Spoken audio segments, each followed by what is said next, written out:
passing zone. Scores will be posted approximately 20 minutes after the last rider checks in. Check your score, and if you have a question, go to the scoring tray at the finish line, and the officials will go over the time score. Awards will be given at a rate of 1 to 3 riders in each class, with a minimum of 5 awards per class. Awards will be given in rider registration. Checkpoints. There will be 2 to 3 checkpoints on the course, in addition to the main points. These points will be marked with double stripe placards and red buttons. You do not have to stop at the checkpoints. You cannot pass or race it up. These are no passing. You must proceed with caution. Pitting. Riders can pit anywhere along the race course except race. There is no pitting or signaling in this course. The track. Once your row is started, follow the arrows in the woods. The course is marked with red or black arrows, ribbons, and tape. Mark courses within 25 feet of the race arrows. The exception to the 25-foot rule is fencing with signs. Stay clear of the pavement, road crossing, or grass track section. Stay within the confines of the marker. You may not cut to the inside of the white coat corner. In addition, there are several areas marked with red and white tape, with red and white striped placards posted on both sides of the road. You must stay between these placards. X signals danger. Please use caution in these areas. Section of the track. The wrong way means exactly that. Turn around and return to the track to the left. You must stay on the front course. If you encounter a bottleneck, you may go more than 25 feet off the course in order to get around the bottleneck. However, you must re-enter the course as soon as possible. And upon approaching the section, you must take the original marked course if the track is clear. If you leave the race course for any reason, you must re-enter where you left. You cut the course. You will not stop. You simply take back the number of blocks. There's no excuse if you follow the you're responsible for following the race rules. If you encounter a lap rider and you notice you're behind him, call out and pass. Have patience and give the rider time to safely get out of the way. If you are a lap rider, courteous to the safety news. Many points in this line is safe to pass. Be courteous and use appropriate language when calling out and pass. The course is marked with mile markers to let you know where you are. If you encounter an injury, you do not have to sacrifice your race, but note the mile marker and tell the first official you see where the injured rider will get help on the way.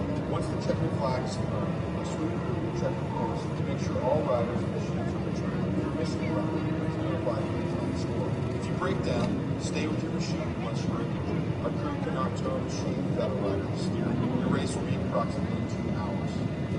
Well, thank you for that voice of Griff Connor. Well, still waiting on our track officials to make their way over here, get everything cleaned up from that ATV race. So for now, we're going to turn things back over to DJ Jorge to spin some tunes before we get things kicked off. DJ Jorge, take it away.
Good.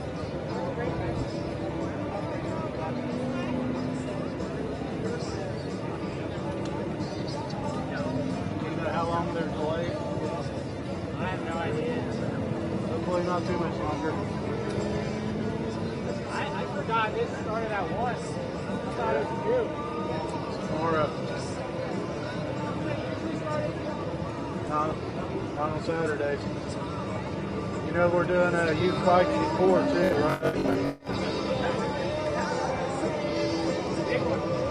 It's wild how many people are here. I'm from Indiana. I think right now Ironman is this beats. I can tell. I can tell. They've lost the ground. And especially it'll be bigger next year.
All right, folks, well, as we continue to wait on our track crew to get over here, get ready for our course description, we are going to turn the microphone over to our race director, Mr. Tim Connor, for a couple of words. Tim?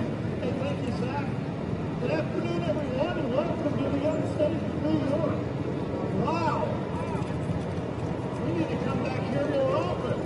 You know, we're very thankful that you're all able to make it with us today. I don't have to remind you, there's a lot of people here. Let's be very careful. Let's be mindful of one another, courteous to one another, and enjoy the great outdoors up here at Watkins, Glen. You know, about 15 years ago, we started to look at where we need to take GNCC racing. That's more like 12 years ago. We said we want to go to a nice ski resort and hang up a snowshoe. We wanted to grow Ironman into a spectacle, a celebration of off-road racing, and we were able to do that. And on that bucket list was we wanted to go to Watkins Glen. Not just upstate, but we wanted to go right here. And it's through our relationship with NASCAR, the France family, and Mr. France himself, the one who said, hey, I want GNCC to Watkins Glen. That's how we got into Talladega and like that.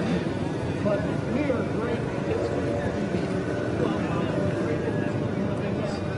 Again, I want to tell you that there's a lot of people here, folks. So be mindful on the racetrack.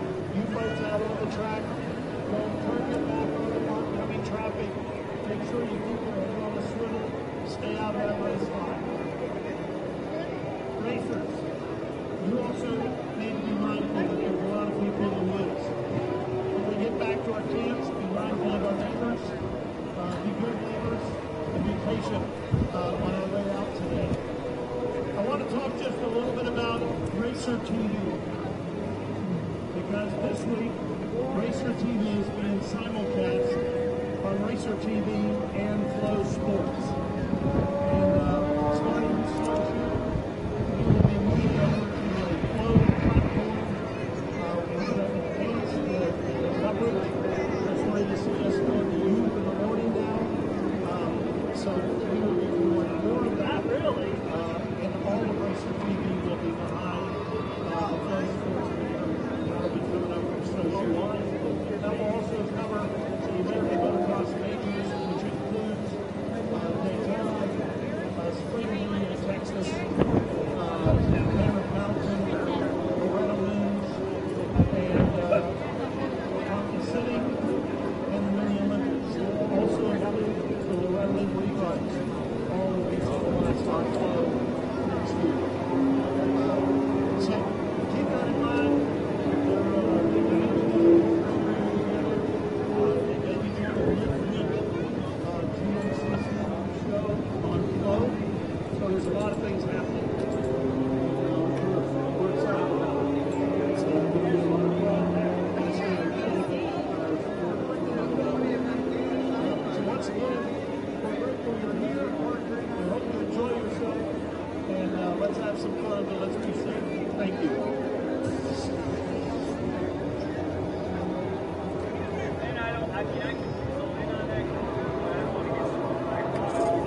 What a race it was.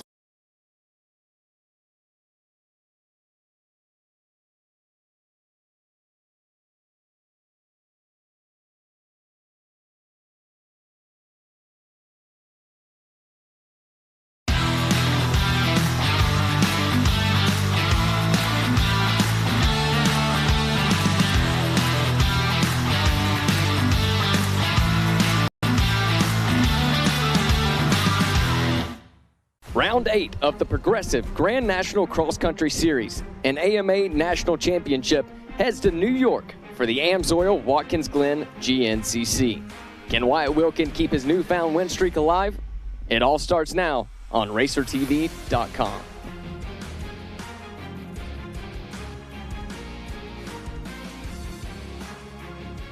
Are you ready to go? GNCC Racing!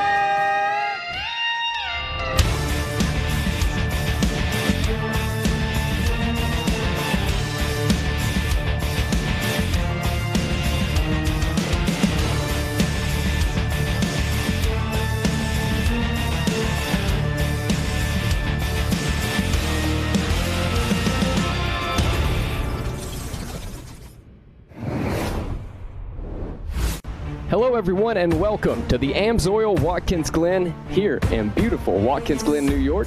Johnny, it's good to make our return since 2019 here to the great state of New York. Yeah, it's hard to believe it's been 7 years since we've been here in the state of New York. And if you had any questions about how excited New Yorkers and the Northeasterners are about GNCC returning, your questions were answered the minute that you pulled into the facility. And if you're not here with us, folks, you are missing out. This place is absolutely packed. I mean, the fans have come out in droves, the racers have come out in droves, and it's going to be a great racing weekend for sure. But backing up just about 3 weeks, we were in St. Clairsville, Ohio for the St. Clairsville GNCC, and what a barn burner we had. Things really starting to heat up on the ATV side of things. We're going to see these guys out here in just a few moments, but what was starting to look like a season runaway for Bryson Neal winning the first 5 rounds is now Wyatt Wilkin, who's caught fire, winning the Powerline Park GNCC 3 weeks ago, backing that up from his win just 2 weeks before that in Tennessee. So he's on a run, 2 wins in a row, and Bryson Neal, while still holding a 17-point lead, is going to, for the first time this season, really have to start fighting if he wants to maintain that championship lead. But what a race we had 3 weeks ago. Yeah, no doubt about it. Cool. What a finish to that one as well. And as one winning streak comes to a close there with Bryson Neal, it looks like we have another winning streak with Wyatt Wilkin starting to develop. But here in New York, I wouldn't count out the local boy Hunter Hart, that's for sure. No, absolutely. And Hunter's been consistent the last several races. In fact, with the exception of Bryson Neal's ball joint issue in Tennessee 2 rounds ago, it's been the same 4 in the top 4 the last 4 rounds. So you've got Jay Shadron in the mix. You've got Wyatt Wilkin, obviously Bryson Neal, and also Hunter Hart. So those are the 4 guys to keep an eye on as we get ready to go racing here today. You mentioned Hunter Hart. You talk about being a local boy. He actually sent me his address. I was going to go do some fishing in his pond, only 22 minutes away from here. So you know this is a home race for him. He's familiar with the territory, the terrain. He's going to have a lot of fans out here cheering him on. We'll see what he can do. And we can't forget about so many other riders out there. You know, you've got riders like Stephen Harrell, Josh Merritt, John Glauda Jr., and so many others. Chris Bortz, this is close to a home race for him. You know, he's looking to add 1 more to that 75 win tally to get back closer to the all-time leader, Walker Fowler, who's not racing with us this weekend yet. And, man, just so many storylines coming today. It's going to be an exciting one for sure. Yeah, it sure is, Johnny. And now we're going to get to catch up with some of our riders. We're going to throw it to Bryson Neal. We've got an interview with Bryson Neal talking about his season so far. We had a chance to catch up with him, and you can hear it from the man himself. Last 2 rounds didn't go our way. You know, we had the mechanical, and then we came up short, getting 2nd place in Powerline. So here with a beautiful track laid out before us today, we're ready to rock and roll. Bike's feeling good. I'm feeling right. So let's go fight. Well, there you go. There's the words of the points leader. Coming into the day today, Bryson Neal sounding confident, but one rider that we know has a lot of confidence, Jackson, Wyatt Wilkin. I mean, for him to come up and pass Bryson Neal in the final stages of that race 3 weeks ago just speaks volumes about his confidence and his speed right now. We had a chance to catch up with Wyatt and get his thoughts. I'm excited, man. Just still the same mindset. Just a podiums. Just it's consistency, man. I can't go out here and get hurt. Can't hurt my four-wheeler. Just ride my race, and you know, I get myself back in a good position for a win, then so be it. But goal is the podiums, man. Just keep clicking things off. All right, well, there you heard Wyatt's thoughts coming into the day today, and that is our XC1 action. We also have quite a battle going on in that XC2 class with Braxton Gross was hot early in the season, grabbing all those wins and starting to march away with the points lead. But another local product from nearby in Pennsylvania, Lane McCormick, has been on fire, winning the last 2 rounds, and it really is starting to look like maybe a 2-rider showdown for that XC2 championship points lead, and we'll get to see some of that action out here today. And man, I think it's going to be a great track, and it's going to be a great day of racing. Hey, speaking of a great track, let's throw it down to Zach Heron and Jared Bolton for a course description. All right, thanks, guys. Well, Jared, here we are, the first ever Watkins Glen GNCC, and first time GNCC's been back in New York since 2019. The pits are buzzing, but I want to know what we've got in store for the course out there. Oh, man. So when you come to Watkins Glen, you're thinking road course, pavement, and guess what? That is not the case here. Obviously, we are in the woods almost the entire time. We do have some wide open field stuff to transfer back and forth. Brand new course. I mean, that makes unlimited possibilities. The track here is going to be a little bit on the fast side, but of course it does have some spots that tighten back up. There's really nothing overly technical. A lot of topsoil on top of the ground right now, but I suspect the quads are going to kind of polish some of that off. We're going to dig down to some rock in places, but we're not looking at a full-blown rock race here. The hardest part of this racetrack, physically hard, is still going to be the road course. I mean, out here in the woods, it's still going to be really good dirt, maybe a little bit of rock, and of course the trees, they grow kind of far apart, but there's a lot of underbrush at this place that'll tighten things up. Beautiful facility. We can't thank the Watkins Glen team enough for having us out here. It's going to be a great weekend of racing. I love to hear it. A couple of technical aspects, and of course, you can't come to Watkins Glen without a little bit of speed. All right, let's get ready to go racing. Back to you guys.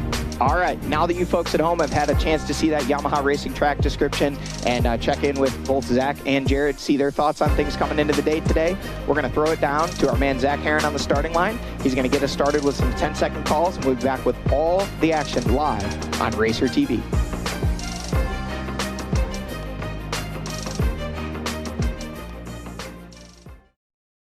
Everywhere but the seat. The seat is leather. Alan, we get it. You love your bike. We do too. That's why we're America's #1 motorcycle insurer. But do you have to wedge it into everything? What? I don't do that.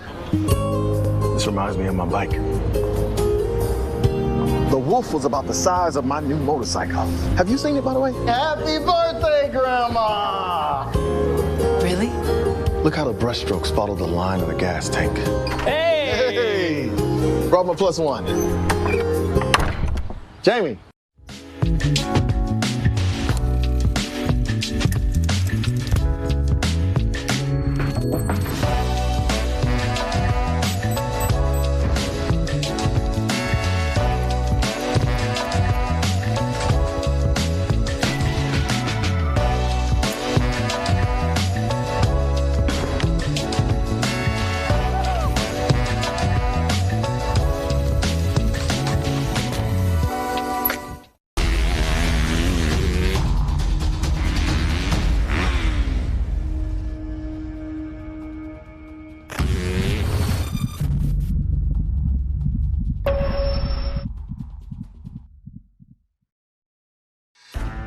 Progressive GNCC Racing is brought to you by Progressive. Progressive could save you hundreds of dollars on your automobile and motorcycle insurance. Specialized E-Turbo bicycles. It's you, only faster. Rocky Mountain ATVMC.com. Get ready.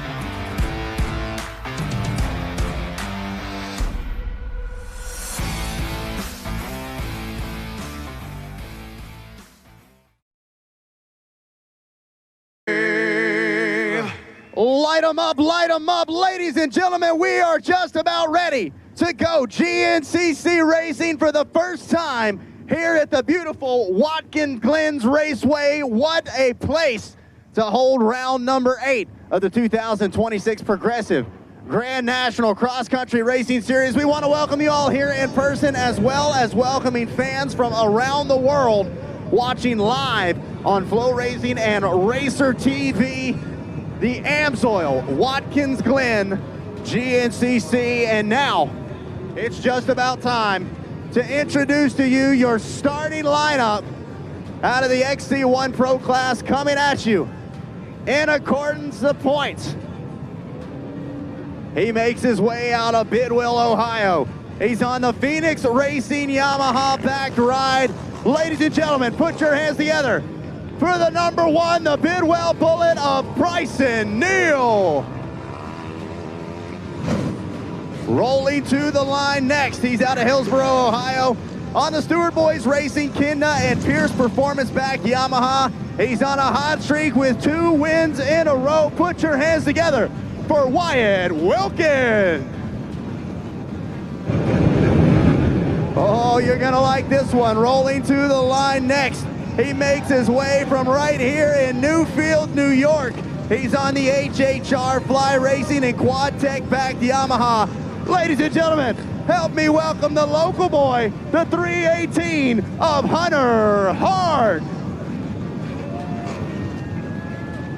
Rolling to the line next, making his way out of Acme, Pennsylvania. He's on the Action Off-Road Maxxis and Lone Star backed Yamaha with the headlights shining the way. Put your hands together for the number 7 of Jay Shadron. Rolling to the line next, he makes his way out of Waxhaw, North Carolina. He's on the Phoenix Racing Yamaha, Pierce Performance and Action Off-Road backed Yamaha. Rocking the Kyle Busch dedicated graphics there. Put your hands together for the 712 of John Glada Jr. Rolling to the line next. Rolling to the line next, making his way out of Elk Ridge, Maryland. He's on the B&R Motorsports, Kinda and Fearless backed Yamaha. It's the 908. Put your hands together for Stephen Harrell. Rolling to the line next out of Akron, Ohio. He's on the Merritt Racing, B&R Motorsports, and GBC back Yamaha. Put your hands together for the number 3 of Josh Merritt. Rolling to the line next, he's on that number 15 coming out of Walker, West Virginia. He's on that Sturdivant Racing Maxxis and Moose Racing back Yamaha. Put your hands together for Brandon Owens. Rolling to the line next, he's out of Sunbury, Pennsylvania. On the Action Off-Road AMSOIL and CB Racing back Yamaha, it's the number 9, Chris Borich. Oh, rolling to the line next, another fan favorite. He's ping-pinging out here in New York. As if the 2-stroke didn't get you fired up enough. It's a fan favorite. I'm talking about none other than the Gator himself, the O'More Moose Racing Parts Unlimited and Lone Star back Honda. Make some noise for Adam McGill. Rolling to the line next, he's out of Casco, Pennsylvania. The JMR GBC Elka and Moose Racing back Yamaha. He's on the rear wheels. It's the number 8. Put your hands together for Jared McClure. Coming to the line next, another New York native coming out of Ithaca, New York on the Custom Axis. Goldspeed and Hauser Racing back Yamaha. Put your hands together for the 701 of Craig Covert. And last but certainly not least, out of your starting row, coming out of Salisbury, North Carolina on the Phoenix Racing backed Yamaha. It's the 171. Put your hands together for Grayson Eller. And that, ladies and gentlemen, is your starting row here for the XC1 Pro Class round number 8. The AMSOIL Watkins Glen GNCC. As now DJ Jorge gonna hop out of the Mobile Entertainment Activation Transport into the Yamaha R-Max 1000. There's probably a sparkly helmet involved, I can't see it. But one thing I know for sure, say it with me now, DJ Jorge, remove the meat. Look at that, right on cue. Ask and you shall receive. That's why we love George.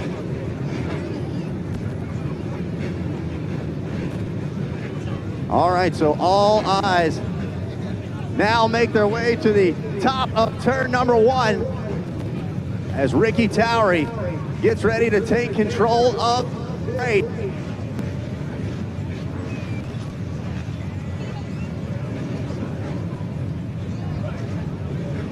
The mobile entertainment activation transport moves into position.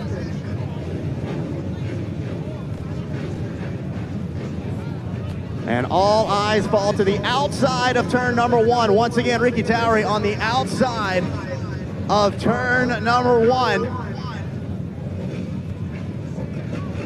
And here we go, thumbs up. Here we go, here we go. 1 minute. 1 minute from the maestro himself, Ricky Towery.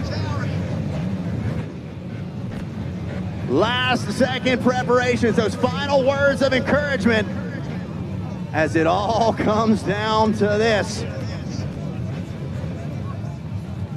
Ricky Towery takes a look down at the watch.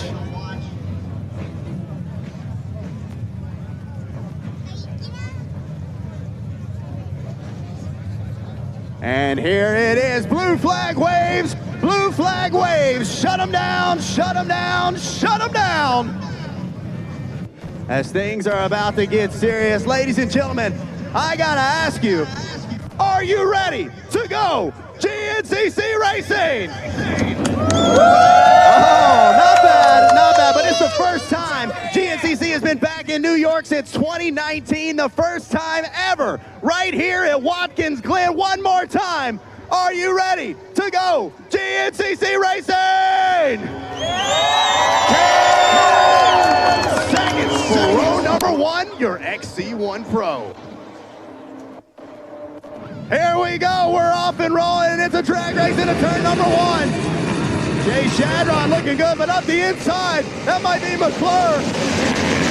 It's going to be Jared McClure grabbing the hold shot with Bryson Neal right along the outside, and he might have just slingshot into the number 1 ride.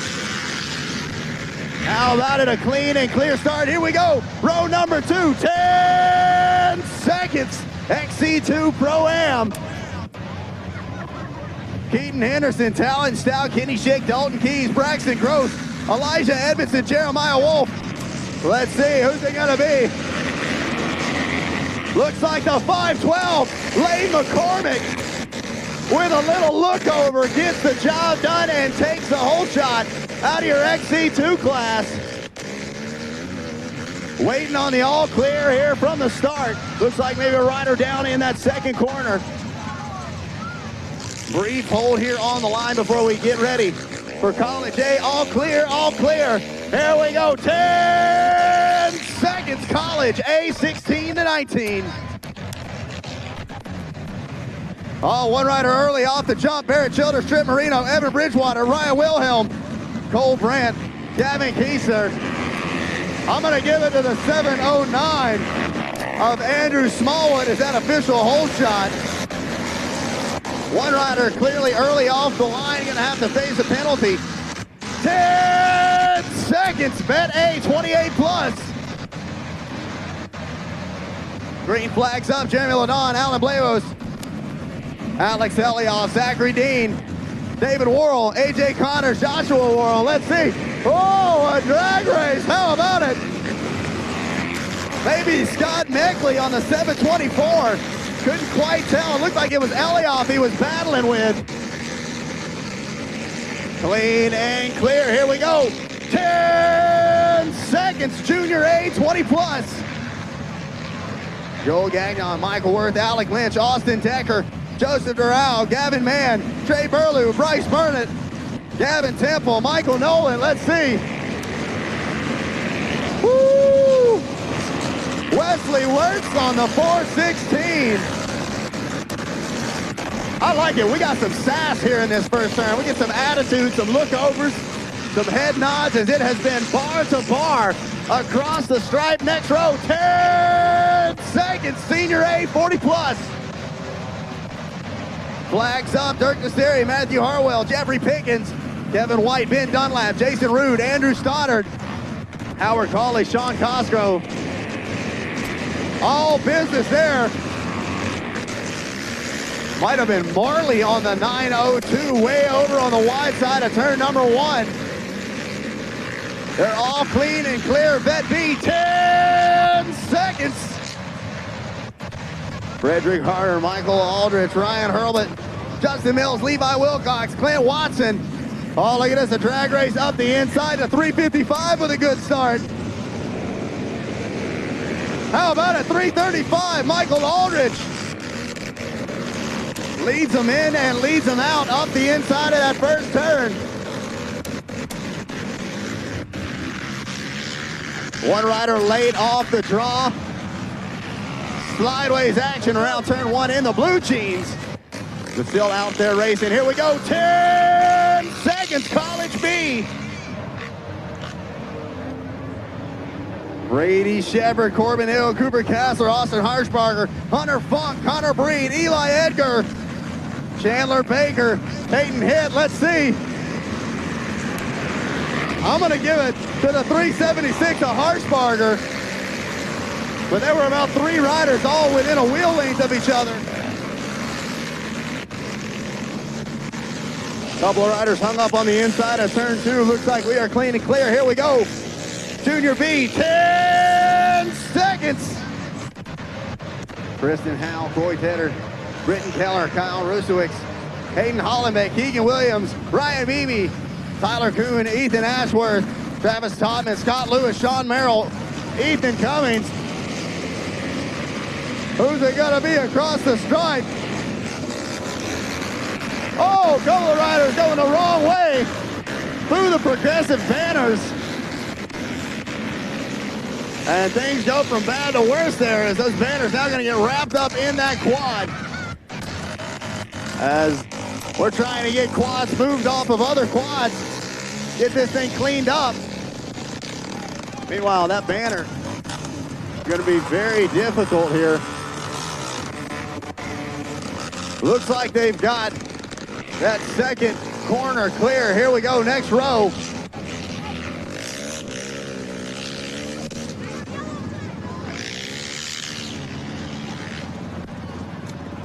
Hold here on the line.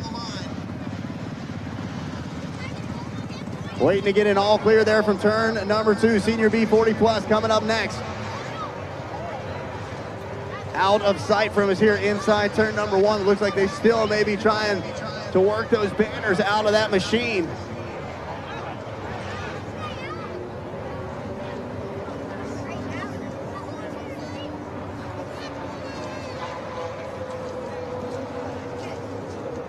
All right, all clear, thumbs up here on the start. Here we go, here we go. 10 seconds, Senior B 40 plus. Aaron Delancey, Joshua Howell, Nicholas Ringer, Lyle Morrison, Ricky Lewis, Joe DeHart, Robert Perry, Matthew Smith, Brian McCullough. Let's see. Oh, from the outside, carrying the momentum. Looks like the 357 of Ricky Lewis. Oh, one rider getting pitched off the machine, going for a ride. Gets right back to his feet, but that was a hard hit there in turn number 2. All right, so hold what you got, turns 2 and 3. Do not, still hot track, hot track. All right, take it around. Looks like we are clean and clear. We are officially Watkins Glen GNCC Racing. That's going to do it for us down here from the start. We're going to throw things to a quick commercial break, and when we come back, we'll have the next 2 hours for you live right here on Racer TV and Flow Racing. This is the Progressive Grand National Cross Country Racing Series, Round 8, the AMSOIL Watkins Glen GNCC. We'll be right back.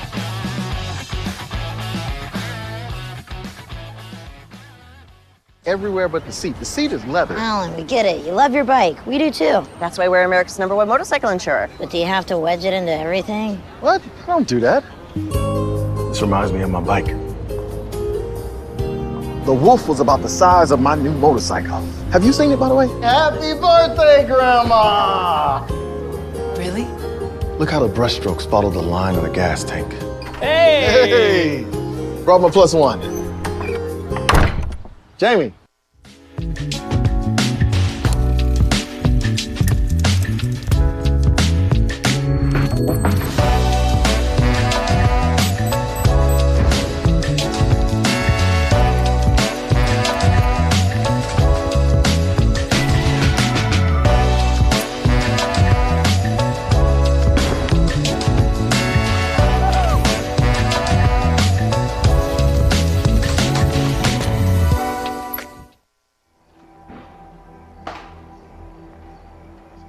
Every generation believes they've invented the best way.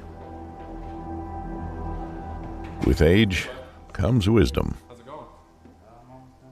We've come to realize that every piece of knowledge is learned, passed down from those generous and patient enough to teach.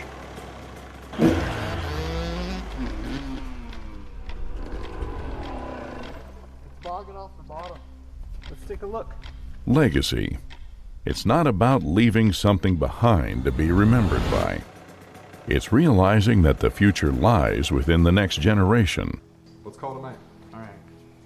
The nature of true progress is humbly building something bigger than yourself. Rocky Mountain ATV MC. This is our legacy.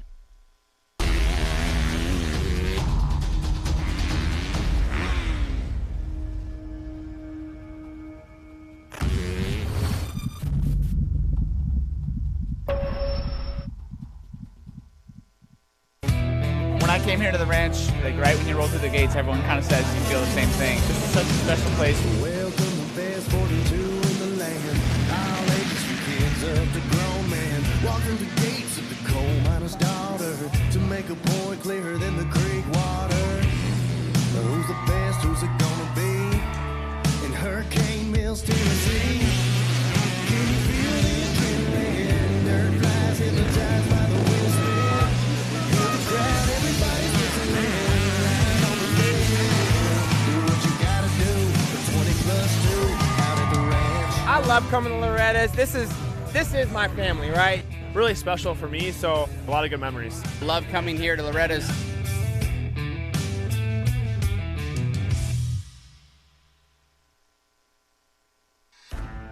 Progressive GNCC Racing is brought to you by Progressive. Progressive could save you hundreds of dollars on your automobile and motorcycle insurance. Specialized e-turbo bicycles. It's you, only faster. Rocky Mountain ATVMC.com. Get ready. Hello and welcome to today's presentation of the AMSOIL Watkins Glen International GNCC from beautiful, as you can see here on screen, Watkins Glen, New York. GNCC returning to New York for the first time in 7 years. And folks, if you're not here with us this weekend and you're watching from home, this is what you're missing. This place is absolutely packed. There are talks of potentially record numbers. We don't have those stats just yet, but we did get underway with some racing action already. Watching here right now from our Yamaha Racing live drone, you can see that starting line is clear and our PM race is off and rolling. What a crowd we have here today. And now with our specialized start recaps, starting off with that XE1 class, our points leader coming into today, Bryson Neal, looking very determined here to start things off. Wyatt Wilkin, though, hot off 2 back-to-back wins coming into this round of racing, but quick off the line, Jay Shadron, and up the inside, it was Jared McClure. But watch Bryson Neal making moves right away, knowing he needs to get to the front, fresh off of 2 defeats, the first we've seen here in 2026, around the outside of Jared McClure and out front, grabbing the lead early on. Brandon Owens in the number 2 spot, Wyatt Wilkin slotting up there into the number 3 spot, and passes being made very quickly through those first couple corners there. Jumping back to our XC2 Pro-Am class. This one right here, the 2 title contenders out front early. Lane McCormick takes a look over at Braxton Gross, and the rest, there was a lot of contact through these first couple corners. You can see things starting to jam up. Riders getting spun out. We got one machine upside down, but Lane McCormick hot off of 2 wins leading into this weekend, out front early with Braxton Gross and the rest of that XC2 Pro-Am class giving chase. Again, folks, we talked about it. Potentially record numbers here today. And looking at the track that they'll be facing, we've got our Yamaha Racing track map. Looks like about a 10-mile course here today, wrapping around the historic Watkins Glen International Speedway. And what a racetrack we have here today. You can see a lot of open sections, but don't be fooled. Those wood sections are tight. We did have some rain this morning leading into today's afternoon race, making for near perfect dirt conditions as we get this underway here today. And we are expecting an absolute barn burner. You know Wyatt Wilkin is going to be looking to try and grab that win again today, but Bryson Neal surely going to be trying to defend that now 17-point lead. We'll take a look back here at some of the action that has already happened, looking from our Camera here, it is Owens in the number 2 spot, McClure in the number 3 spot. Then it is Wilkins, Shadron, Merritt. There we see John Glauda Jr. on that Kyle Busch theme machine, Chris Board, Stephen Harrell, Hunter Hart, Grayson Eller, Adam McGill on that ping-ping, as he calls it, the 250R two-stroke, racing that machine here today. Near perfect conditions like we talked about. We saw him give that machine a go earlier this year in Kentucky, ending up inside the top 20 overall, and going to do it again here today. But your leaders starting to stretch it out a little bit. Bryson Neal, Brandon Owens. There is McClure in the number 3 spot, Wilkin in the number 4 spot, and still Jay Shadron there in 5th, Josh Merritt in 6th, John Glauda Jr. in the number 7 spot. And you can see just how good the woods are looking here. Here's Stephen Harrell coming through in 8th. The pack starting to stretch itself out just a little bit. Hunter Hart trying to make some moves on Chris Borich, get a little further up inside that top 10 in his home state race. Hunter lives literally just over the hill from here. Adam McGill making that 250R absolutely scoot. And look at this, the XC2 boys have already caught the back of that XC1 class. We see it all the time on Sundays, folks. We've not yet seen it on a Saturday. Will we see those XC2 riders push their way up inside the top 5, maybe even the top 3 overall? Looking back just a little bit further, some more XC2 riders coming through. Looks like we got Keaton Henderson there, Jeremiah Wolf. Looks like Elijah Edmondson there as well. A couple riders. I think that might have been Logan Steele there out of that XC2 Pro-Am class. So, again, the track conditions, the dirt, absolutely perfect. Mother Nature giving us some much-needed rain. Things would have been a little dusty here, but with that rain that we got, everything is looking absolutely amazing for racing action today. Got some New York locals. There's one of the Covert boys. They campaign the Niowa Series. There's Brian Wolf. We saw him on the podium earlier this year with his son Jeremiah, a little further ahead of him on trail. Both first father-son podium in the history of one of our premier classes that we are aware of there at the Tennessee Round just a few rounds ago. The rest of the XC2 class coming through. Some of our A riders will start coming through here. Don't know how long we'll stick with this camera shot, but we are now joined in the booth by our man, Zach Herron, fresh off those 10-second calls. Ooh. And looks like you're out of breath. You must have hoofed it over here. I'm telling you what, it's, yeah, we need like a couple of traffic guards or something. Everybody kind of migrating their way slowly back over this direction. But absolutely, I heard you saying potentially record-breaking numbers out here this weekend, and I easily could see it. I mean, this is just as big as any Ironman or Big Buck that I've been to, snowshoe, whatever, you know, whatever big event you want to compare it to.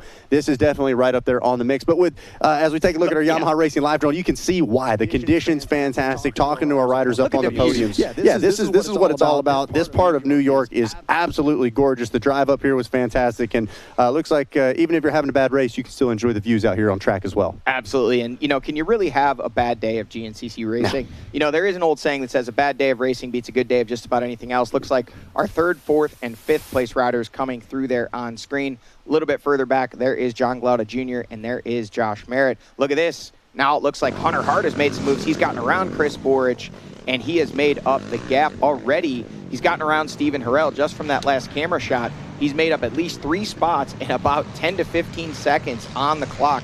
Hunter Hart is absolutely moving. Talked about it just a moment ago. If you watch the pre-race show, and I know we've got some interviews throughout of Hunter Hart there, leaders on screen. Oh, look at this. Brandon Owens with an inside line trying to make a move for the lead on Bryson Neal. Both of these guys out of that Southern Ohio region battling in some local series at home, but look at the gap they have opened up now here 6 miles in over the rest of the field. They have really stretched it out over Jared McClure in that number 3 spot. And no, now Wyatt Wilkin has made the pass up into the 3rd place spot, and McClure back there in the number 4 spot, it looks like. Yeah, it looks like McClure just losing a little bit of steam early on. Jay Shadron now starting to apply the pressure. Glad to see that fight quickly out of Wyatt Wilkin, though. As we see, there goes John Glauda Jr. Here is Josh Merritt now battling with Hunter Hart as well. But that's a big one for Wilkin. Obviously, like we talked about, momentum on his side, coming off of a two-win streak.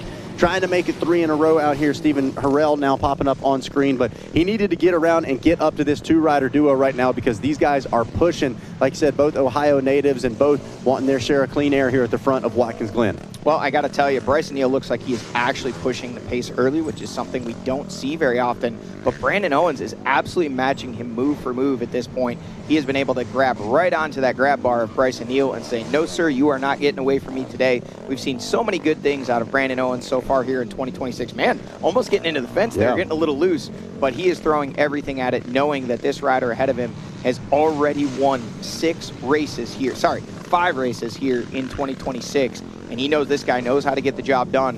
What a better way to do it than just latch on to him and say, hey, you go, I go, you slow down, I'll slow down, you must know something. But right now, these two are marching away from the rest of the field. Yeah, no doubt about it. And it's easy to get caught up in the hype of recent here at GNCC. Obviously, a lot of buzz about Wyatt Wilkin. Not necessarily the best buzz. Oh, look at this. Once again, almost into the fence for Bryson Neal. But Brandon Owens was a rider we were talking about a ton at the start of this 2026 season, potentially reaching up, grabbing some podiums. We saw him in that fight for Hunter Hart, or with Hunter Hart, really early on. And as you can see right now, this kid is not scared. It doesn't matter how many titles you got to your name, how fast you are, what kind of reputation you got. He's going to bring the fight right to the back of your machine. Well, Zach, you know, Brandon Owens is a rider we had our eyes on for many years coming up through the youth ranks, and it was just a tale of inconsistency that really held him back from wins and championships. You know, he would grab a race win here or there, and oftentimes by wide margins, and we'd see him out of those A classes, out of those Pro-Am classes. We'd see him get well up into the top positions in the overall. We knew he had the speed.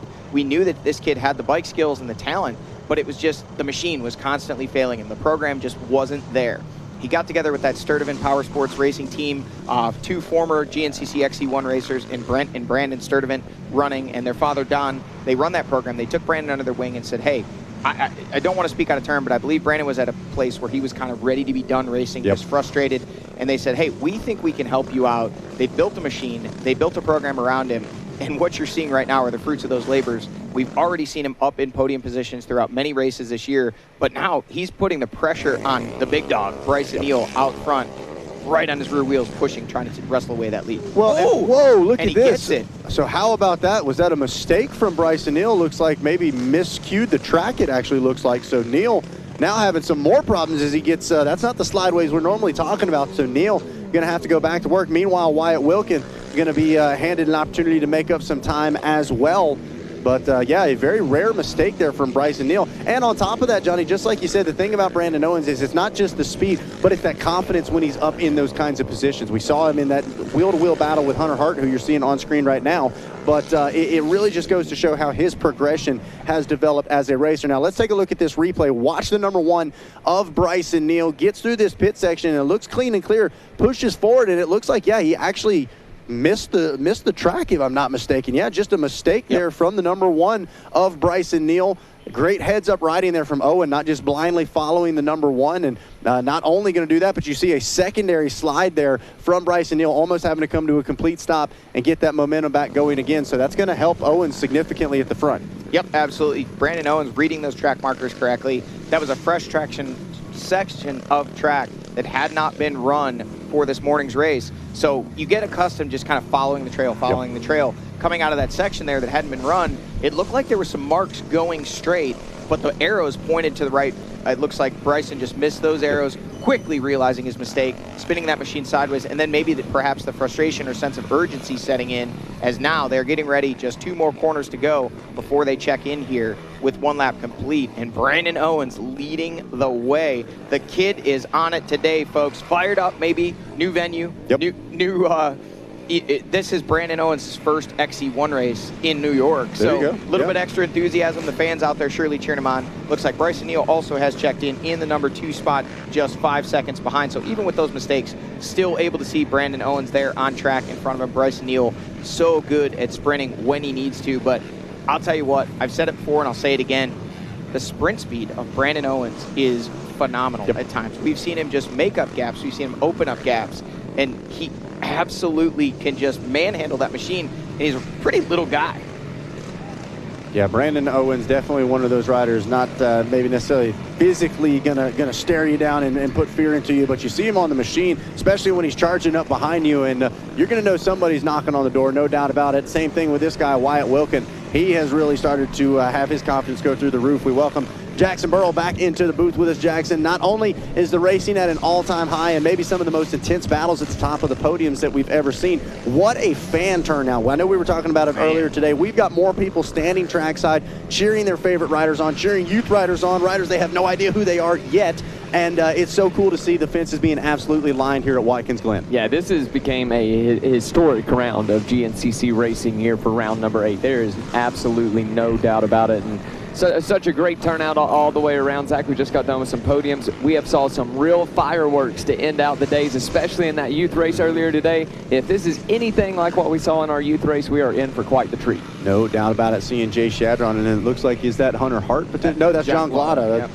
Glada, and look at this. Yep. Then you got Merritt, McClure, and Hart. It looks like Merritt might have just made the pass on Jared McClure there. But you see that big gap. We talked about it just a moment ago, Jackson. It looks like Brandon Owens and Bryson Neal starting to march away a little bit. Wyatt Wilkin, now that he is into that number 2 spot, or 3 spot, he's trying to track down second place Bryson Neal and also our leader, Brandon Owens. I believe we had a chance to catch up with Brandon Owens, get his thoughts on some things coming into today's racing action today. Yeah, my biggest thing I'd say is just being able to stay calm under pressure and not getting too worked up over the little things. Like I used to get super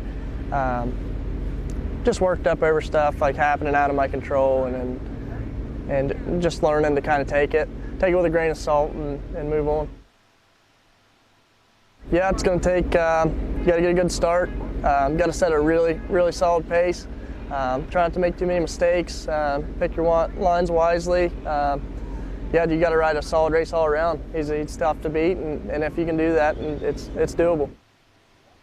Well, and I think that secondary question that Brandon's talking to is referring to what's it take to beat somebody like Bryson Neal. And I think kind of the human aspect of it has started to return to Bryson Neal. There for a while, it just seemed like it was, he was divine in a sense of like, didn't matter what he did, Jackson, he was able to steal a win away. But Wyatt Wilkin kind of shattering those reputations and showing that, hey, if you put in the work, you consistently apply the pressure, maybe a little bit of lady luck involved sometimes more than others, you can be up here. And Wilkin, for example, running off a two race win streak. Yeah, going to be excited to see what Wilkin can do here today. As I was watching just then in that camera shot of them making their way through, as I've missed that first lap up on the podium, I'm really surprised to see Hunter Hart as far back as he is. I mean, our job as announcers is to say what we see, and it seems like when the pressure is high, Hunter Hart, when we expect him to be up at the top the most, that's when he has some of his worst races, and I just have to wonder, what are you seeing, Johnny? Looks like some problems there for Stephen Harrell. Looked like he was maybe trying to motion to somebody on the side of the track, or he just stopped. But we actually have already seen our XC2 leader come through. That was Lane McCormick on that Honda coming by there, and there is Braxton Gross, the number 2 rider. But back to your point, Jackson. Yeah, I just wonder if it's a coincidence that we see this some of the races like in Florida where I expected Hunter Hart to do so well, and then here in New York where we really had high hopes for him just to come out and sweep this thing. It seems like he finds himself farther back in the pack. Well, Hunter did not have a good start. He was pretty far back in the pack and looked like he got banged around a little bit through those first couple corners. So he has made up a number of positions already. Just before he came into the booth, it looked like he had made like 3 passes in a mile. So he's having to work his way through the pack. I think that's why we're seeing him so far back. But again, when you talk about pressure, you know, he was actually fairly quick off the line. I was standing there watching, but he just kind of got pushed to that outside, shuffled back, and, you know, maybe just a little late on the button, maybe just didn't quite execute those first couple corners properly. We do know he's made the day a little harder for himself back there outside the top 5 as they run right now, but he is on a charge. We'll keep an eye on Hunter Hart. Again, home state boy out of Newfield, New York. We might be in Watkins Glen, but we are in Hunter Hart territory. If you stand up on top of your trailer, if you're here on the property and you look out, you can see Hunter's place just off in the distance, literally just a few miles down the road. So he's familiar with the terrain. I expect to see him definitely on a charge throughout the race here today. Going back, see some more of our XC1 riders coming through, some of our XC2 riders. There is Jeremiah Wolf. Look at this. Now, Brian Wolf has caught his son. You don't get to see these battles on Racer TV too often. Father-son, mentioned it earlier. We have seen those two both on the podium already in 2026 together, and now they're battling for a position, looks like just outside the top 5. They're running in, looks like 17th and 19th overall, but look at this, 2 college A riders up inside the top 20 overall, and I'm gonna mess this one up, so we'll have to go to the actual, I know there's 2 Pullen brothers, Brody and Bryce. I believe that one is Bryce. I think so, yes. So looking at that college A class leading the way, it is Bryce Pullen with a 2.8 second lead over Harrison Lindsay, and then Andrew Smallwood rounding out the podium positions 11 seconds back outside that top 20. Always like to give those guys some love. Pointed out, it looked like early on there in those camera shots when we were looking back, Lane McCormick and Braxton Gross were well up into the XC1 class. Well, the boys out front have picked up the pace, and speaking of picking up the pace, look at that. Now Hunter Hart has gotten around Josh Merritt.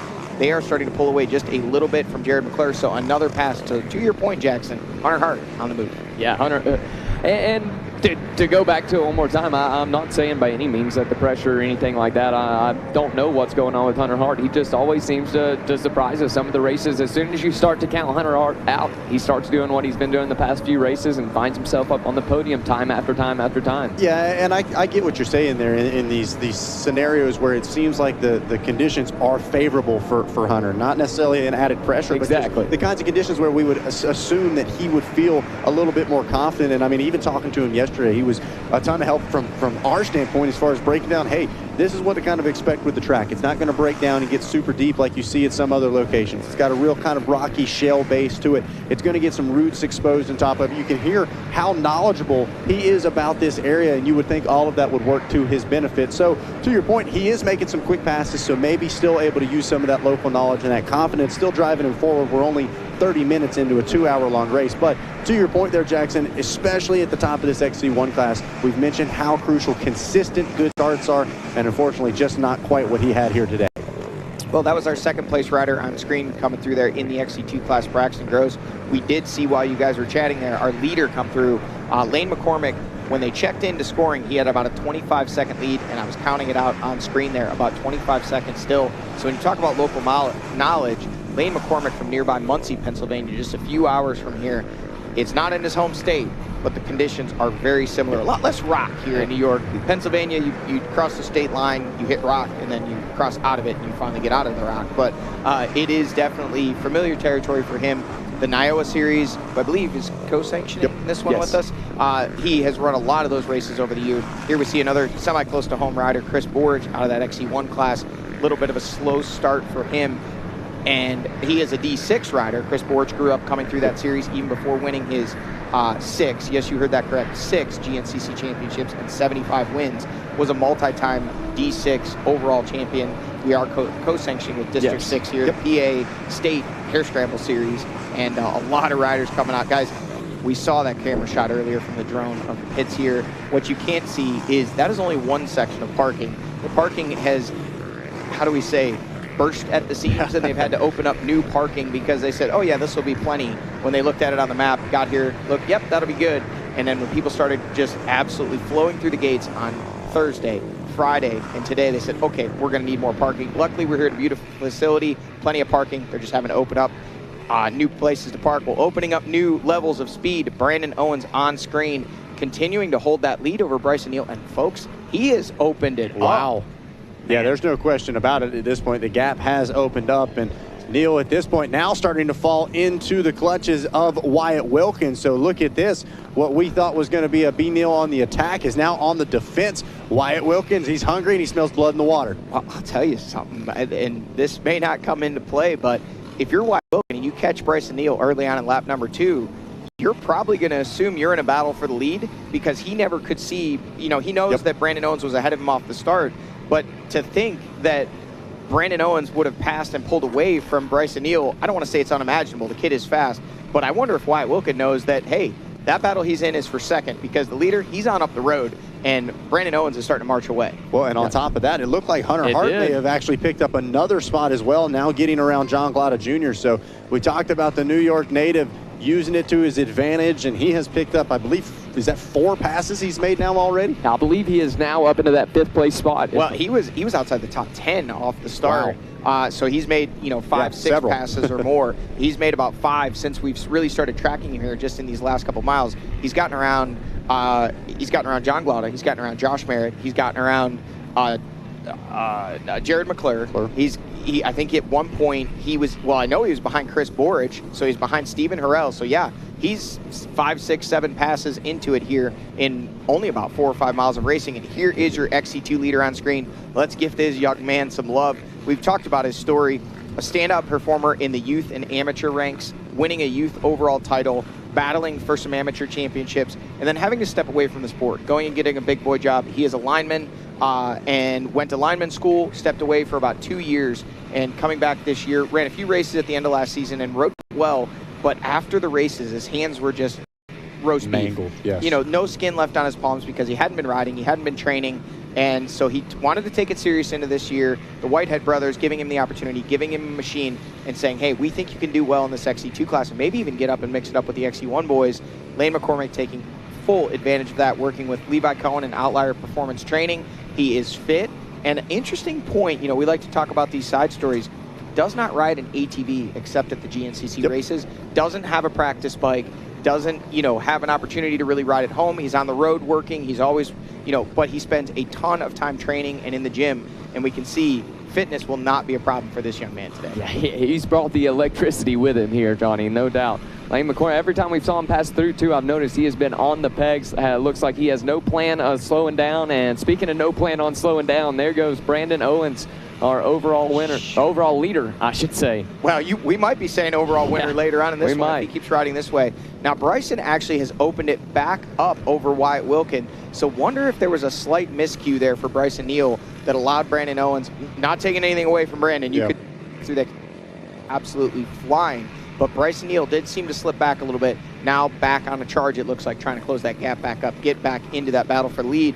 But it could really get interesting if he drags Wyatt Wilkin with him. Then we'll have 3 riders. Here is Jay Shadron in the number 4 spot and Hunter Hart charging. You can almost smell that clutch. Yeah, and I could see Hunter Hart having some hand gestures there. He is not going to be waiting long behind Jay Shadron. I'm sure a camera shot or 2 from now, that is going to be a heated battle. Glada and Merritt checking in there just behind, and here is Jared McClure. We say he's a Pennsylvania native, but he actually lives here in New York. Asked him this morning, slept in his own bed last night. Hour and 20 minutes, said, yeah, we came yesterday, checked out the track a little bit, and then went home, slept in our own bed, came back this morning. He and his girlfriend, Caitlin Osborne, out of that WXC class, I believe, finishing up in the number 4 spot today, just off of that WXC podium. So this is familiar territory for them. Niola locals, they don't actually race Watkins Glen. Now, that is an interesting point to note. These trails that you're seeing were cut just for this race. So it's one of the few times in recent years that we've had a brand new track, not only to GNCC, but brand new to any off-road racing. We know that they have, obviously, the road course and everything else that's going on here, but this is the first time there's been competition, to my knowledge at least, in the woods here at Watkins Glen. Yeah, as far as I know, I believe you're 100% correct. As there we see McCormick on screen once again, your XC2 leader. And man, it's been fun throughout this 2026 season, Jackson, especially at the top of XC2 between Lane McCormick and somebody like a Braxton Gross, who was kind of establishing himself as the guy to beat, and then insert McCormick back into the picture. And these two have gone tail to tail, toe to toe. We've seen them, maybe a little bit of bumping and banging here and there in the first turn, some looks, some comments set up on the podium as well. These guys really becoming rivals on track, and still plenty of respect off track as well. But at the end of the day, they've made it abundantly clear they want to beat one another. Yeah, battle of the Hondas between McCormick and Gross, both of them letting us know that the Honda can still be on top. But here we go, Brandon Owens back on screen once again and continuing to lead the way. Well, speaking of Hondas, we do have Adam McGill, or had Adam McGill, out there on the 250R. That machine highly touted. Folks, let's just talk about it. We took a lot of heat for not speaking more about it in Kentucky. That said, we had no idea. Yep. Jackson, like you said, you asked him multiple times which machine he was going to race. We didn't know until the race was underway. So, folks at home, if you're wondering, nothing against Two Strokes here at Racer TV. We love the throwback Adam McGill, giving the fans what they wanted on the starting line. But looking back through, not in the top 40 overall in the running order.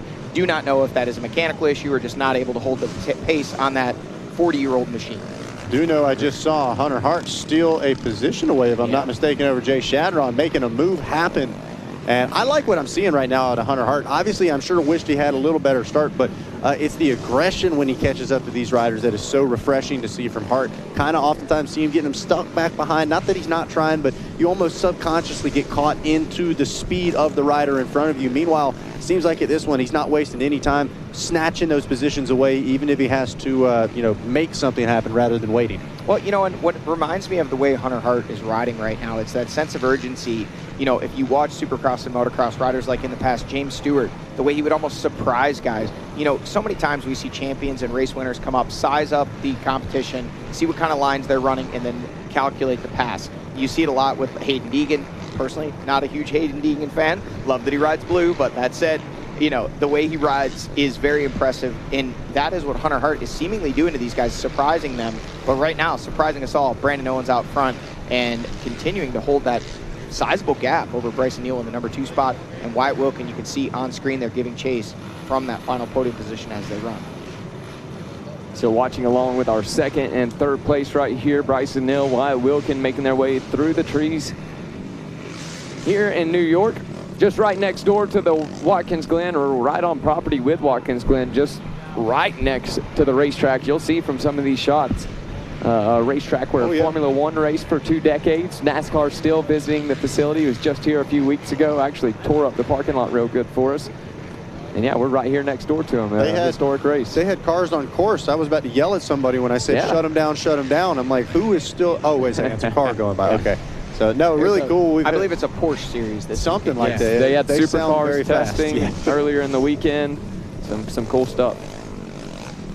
Continuing to watch here from our Yamaha Racing live drone, once again with our second and third place. See, can Wyatt Wilkin find a way around Bryson Neal? Going to have to close up some ground before then. Bryson Neal looking like he's charging. You know, you have to kind of try to put yourself in the mind of Bryson Neal and Wyatt Wilkin right now. Obviously, these guys embattled in a championship battle, 17 points. And that's worth noting because 2 rounds ago, that gap was 45 points. It has come down from 45 to 17 in 2 rounds. Obviously, we did see there is Hunter Hart in the number 4 spot already, opening up a gap over the number 7 of Jay Shadron. So the 318 of Hunter Hart, local boy, on a charge, trying to track down those podium positions just ahead of him on track. And there is Shadron in the number 5 spot. But speaking of, you know, Bryson Neal, Wyatt Wilkin, that championship battle, we saw Bryson Neal, the ball joint fell out at our Tennessee round, a big crash, but he was able to bring it home, get himself some points, but finishing 9th overall, giving up what would have been 21 points, 19 points to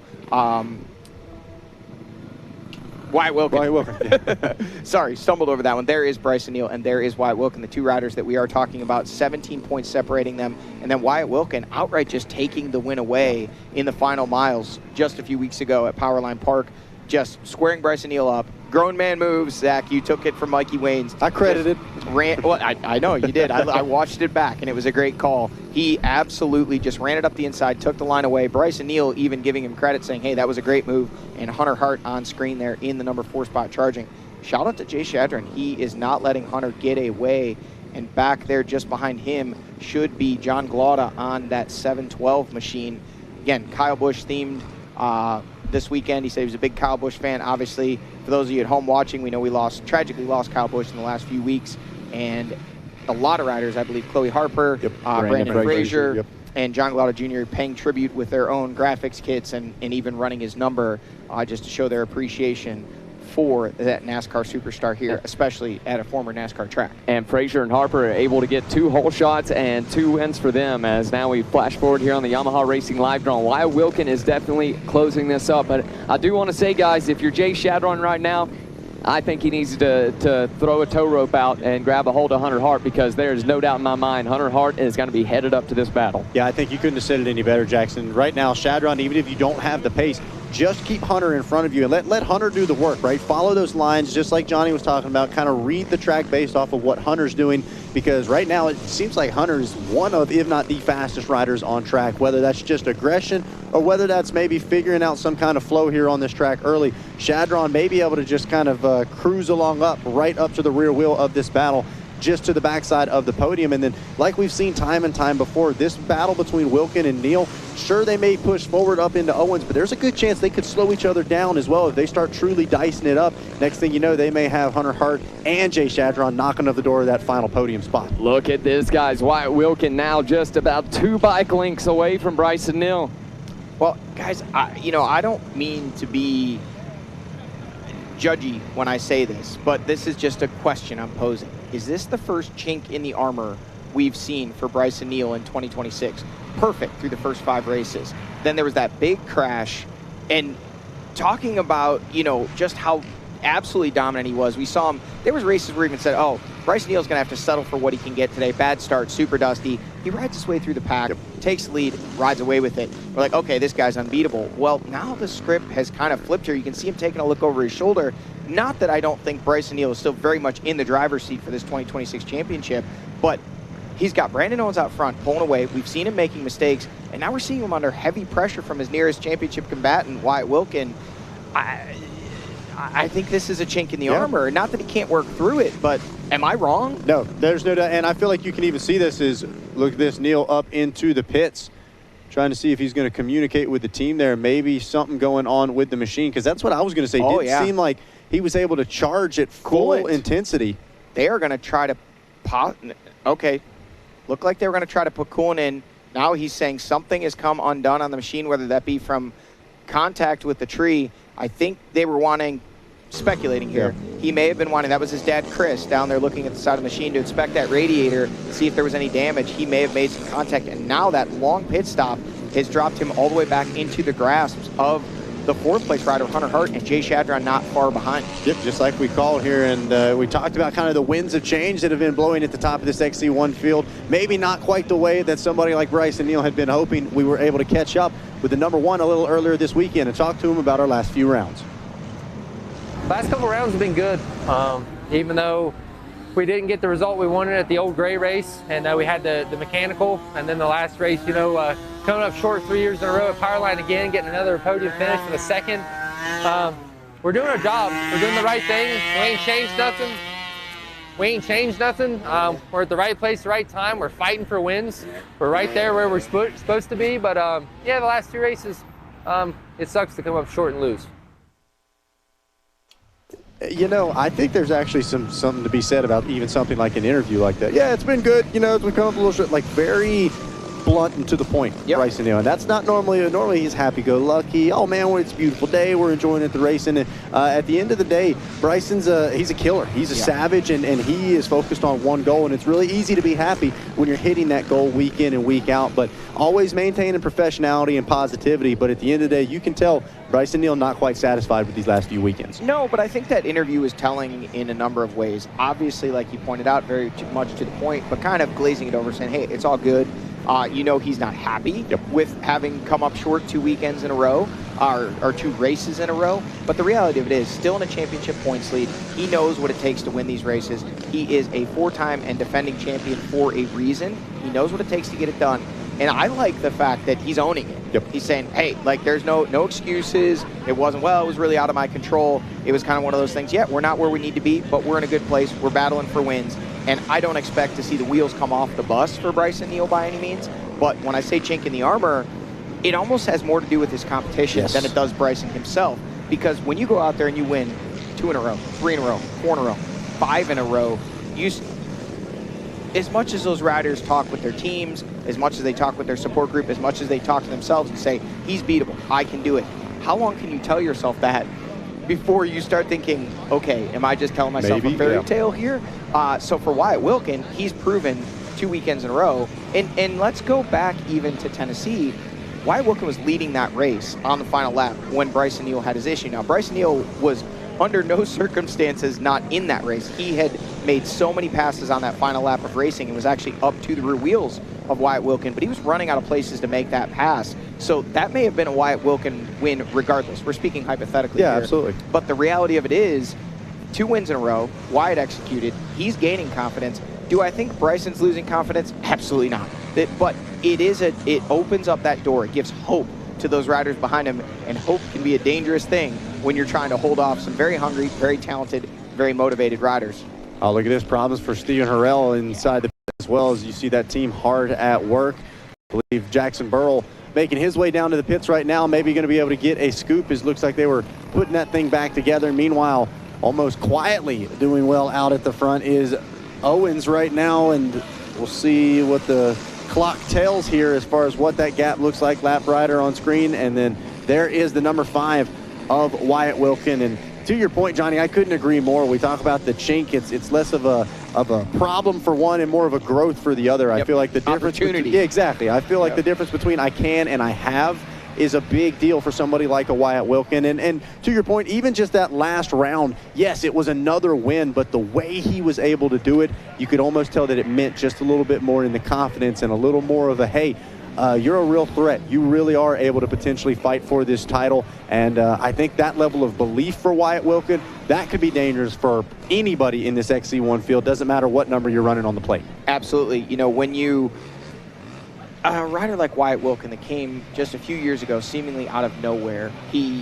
had this rough kind of transition through the youth ranks and amateur ranks. Speed just never quite turned it into results. Then he gets with that Action Off-Road Stewart Brothers Racing team, gets a better machine, gets a better program, much like Brandon Owens that we're seeing out front.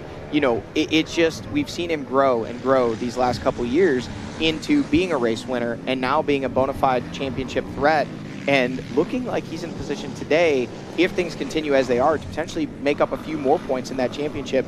You know, we go into Snowshoe, and this is a 10-point race.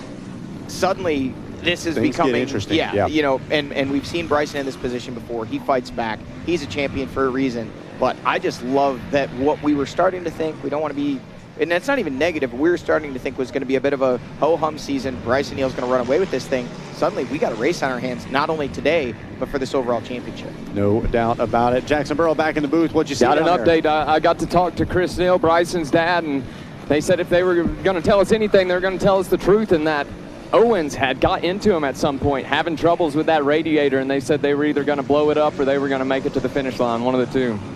Checkers or wreckers, how about that? I like to hear it. Yeah, they're fired up down there. No doubt about it. We saw Stephen Harrell, unfortunately, having some issues down there in the pits as well. Looks like they got him put back together and back off and rolling. But, yeah, interesting. Didn't quite see the contact, at least I didn't anywhere Racer on TV camera. must, from what they're saying, I do not think we caught it with our cameras. Yeah, well, that'll be something. Those two, they know each other well off the track, so I'm sure they'll have a discussion about it, handle it like men, and move on to the next race. There may be some heated words, or maybe not. Maybe it was just a racing incident. Don't know. We don't want to speculate. Jackson's making a face. Sounds like the early indications may be that it was a little bit of maybe unintended consequences, but again, we'll let those settle out. Hey, you're racing for wins. Things get interesting. When you're racing out there at all, things get interesting. Wyatt Wilkin in the number 2 spot, and we can see now that gap back to the big number 1, the Bidwell Bullet, Bryson Neal in that number 3 spot. We saw him make an extended stop in the pits there, and they were looking at that machine, and now he has pressure from behind from the 318 of Hunter Hart, home state boy, on a charge, up to the number 4 spot, trying to make his way around Bryson Neal. Looks like that was his girlfriend Liv there, giving him a pit board, letting him know probably how far they are behind the riders in front in Wyatt Wilkin and Brandon Owens. There is Jay Shadron still in that number 5 spot.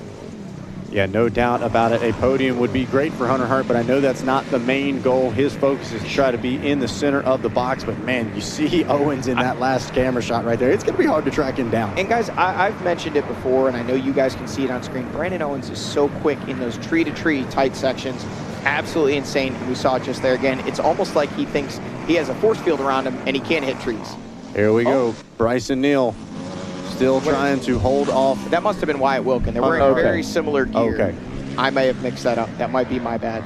Nope. We're good. That was definitely, Wyatt Wilkin. Then there is, Jay Shadron. So it is still Owens, Wilkin, Neal, Hart, and Shadron. Your top 5 at the top of the XC1 class. Just keeping us on our toes, making sure we're paying attention. How about that? Well, we are just getting things fired up. The party just getting started here at the first ever AMSOIL Watkins Glen GNCC. Round number 8 of the 2026 season. We're going to grab a quick commercial break, and when we come back, we'll have more racing action right here live on Racer TV.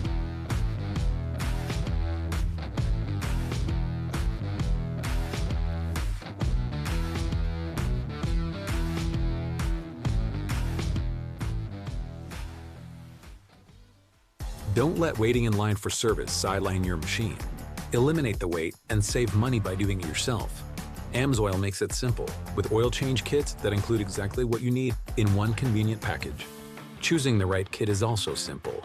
Just plug your ride into the Shop by Vehicle tool at AMSOIL.com and have your kit delivered right to your door. Get the protection you demand and the performance you deserve. Order now at AMSOIL.com. Unleash aggression, reliability, and premium quality with Kenda Tires. Delivering exceptional performance on all types of vehicles. Automotive, ATVs, UTVs, motorcycles, bicycles, trailers, lawn and garden, and even golf. Trust Kenda Tires to guide you on your next adventure. Kenda, designed for your journey. Progressive GNCC Racing is brought to you by Progressive, Progressive could save you hundreds of dollars on your automobile and motorcycle insurance. Specialized e-turbo bicycles. It's you, only faster. RockyMountainATVMC.com. Get ready. All right, fantastic stuff here in beautiful New York. Like I said, this is New York City. This is my kind of New York here. We got waterfalls. We got beautiful scenery. This is what it's all about. And like we said, we've got our very own local guide here to kind of tell us about all the cool things worth checking out. Our very own Hunter Hart giving us the inside scoop and the inside tour right here at Watkins Glen. What's going on, everyone? Hunter Hart here, and we're at my hometown race this weekend. We're gonna go show you guys some of my favorite locations in downtown Watkins Glen. Let's go get some food, some parts, and maybe we'll end the day with some ice cream. Our first stop on tour is Lane's Yamaha. Whether you're a weekend warrior or an avid racer, everybody knows that you're gonna need some parts. Let's go see what they've got inside. So we're standing here with Keith from Lane's Yamaha. He himself is a racer. He's actually going to be out at the race this weekend. Keith, tell us a little bit about the parts you have here at the dealership. So we try to pride ourselves in having most every part in stock for the YFCs and all the YZ dirt bikes for all the racers. And honestly, as somebody, a fellow member of the Blue Crew, you know, you guys, you bleed blue in here. Being part of the Blue Crew is an exciting thing, and massive thank you to Yamaha for building great bikes and building the YFZ 450R ATV. Everyone knows that New York's known for its waterfalls, and I mean, even if you look at the kit that's on my ATV this weekend, it's inspired by waterfalls. The beauty that's around this area is unmatched. One of the closest areas of the track that you can go to see the falls is Watkins Glen State Park. We're out here, we're gonna go check out the falls here in a minute. You can also go to Buttermilk, Teganic, Treeman. You know, we've got all those waterfalls are within 20 minutes of the track, and you won't be disappointed. The area is absolutely stunning.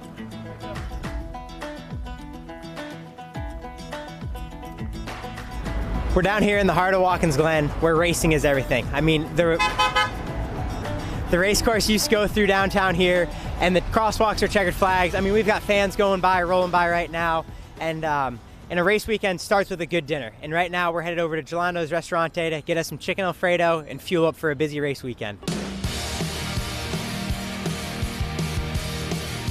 All right, guys, we're out here with Michael at Gelando's Restaurant in downtown Watkins Glen, and we just had a phenomenal dinner, and he's going to tell you guys what's good, so you guys can join us tomorrow night out here. Our most known thing that we sell are our garlic knots. That is what everyone comes in for. Our pizza's fantastic. My favorite dish is the Cajun chicken pasta. You honestly can't go wrong with anything we got here, so anything you would like to come get, it's wonderful. You did a great job today. Thank you. I appreciate that. So we're out here at the Glen Dairy Bar. Out here at the Glen Dairy Bar in Watkins Glen. Had to get myself an ice cream before the race. By far my favorite ice cream stop in the area, and I know ice cream, right? After a long hot day at the races, there's nothing better than getting yourself an ice cream. And if you're in the area, swing by the Glen Dairy Bar, about 5 minutes from the racetrack. Yeah, that's great. I ordered an extra small. Extra small, I'd call that a large at some other places.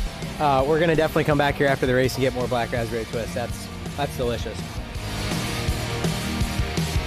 Okay guys, and the final stop on tour of the town is going to be at Moto Tees to pick up your official GNCC event t-shirt with myself, Grant Davis, and Josh Toth on the dirt bike side and myself on the ATV side. We've got ourselves a medium here in gray, and I'm going to be here all weekend signing them, so make sure you guys swing down, pick them up, and wear them proud, New York.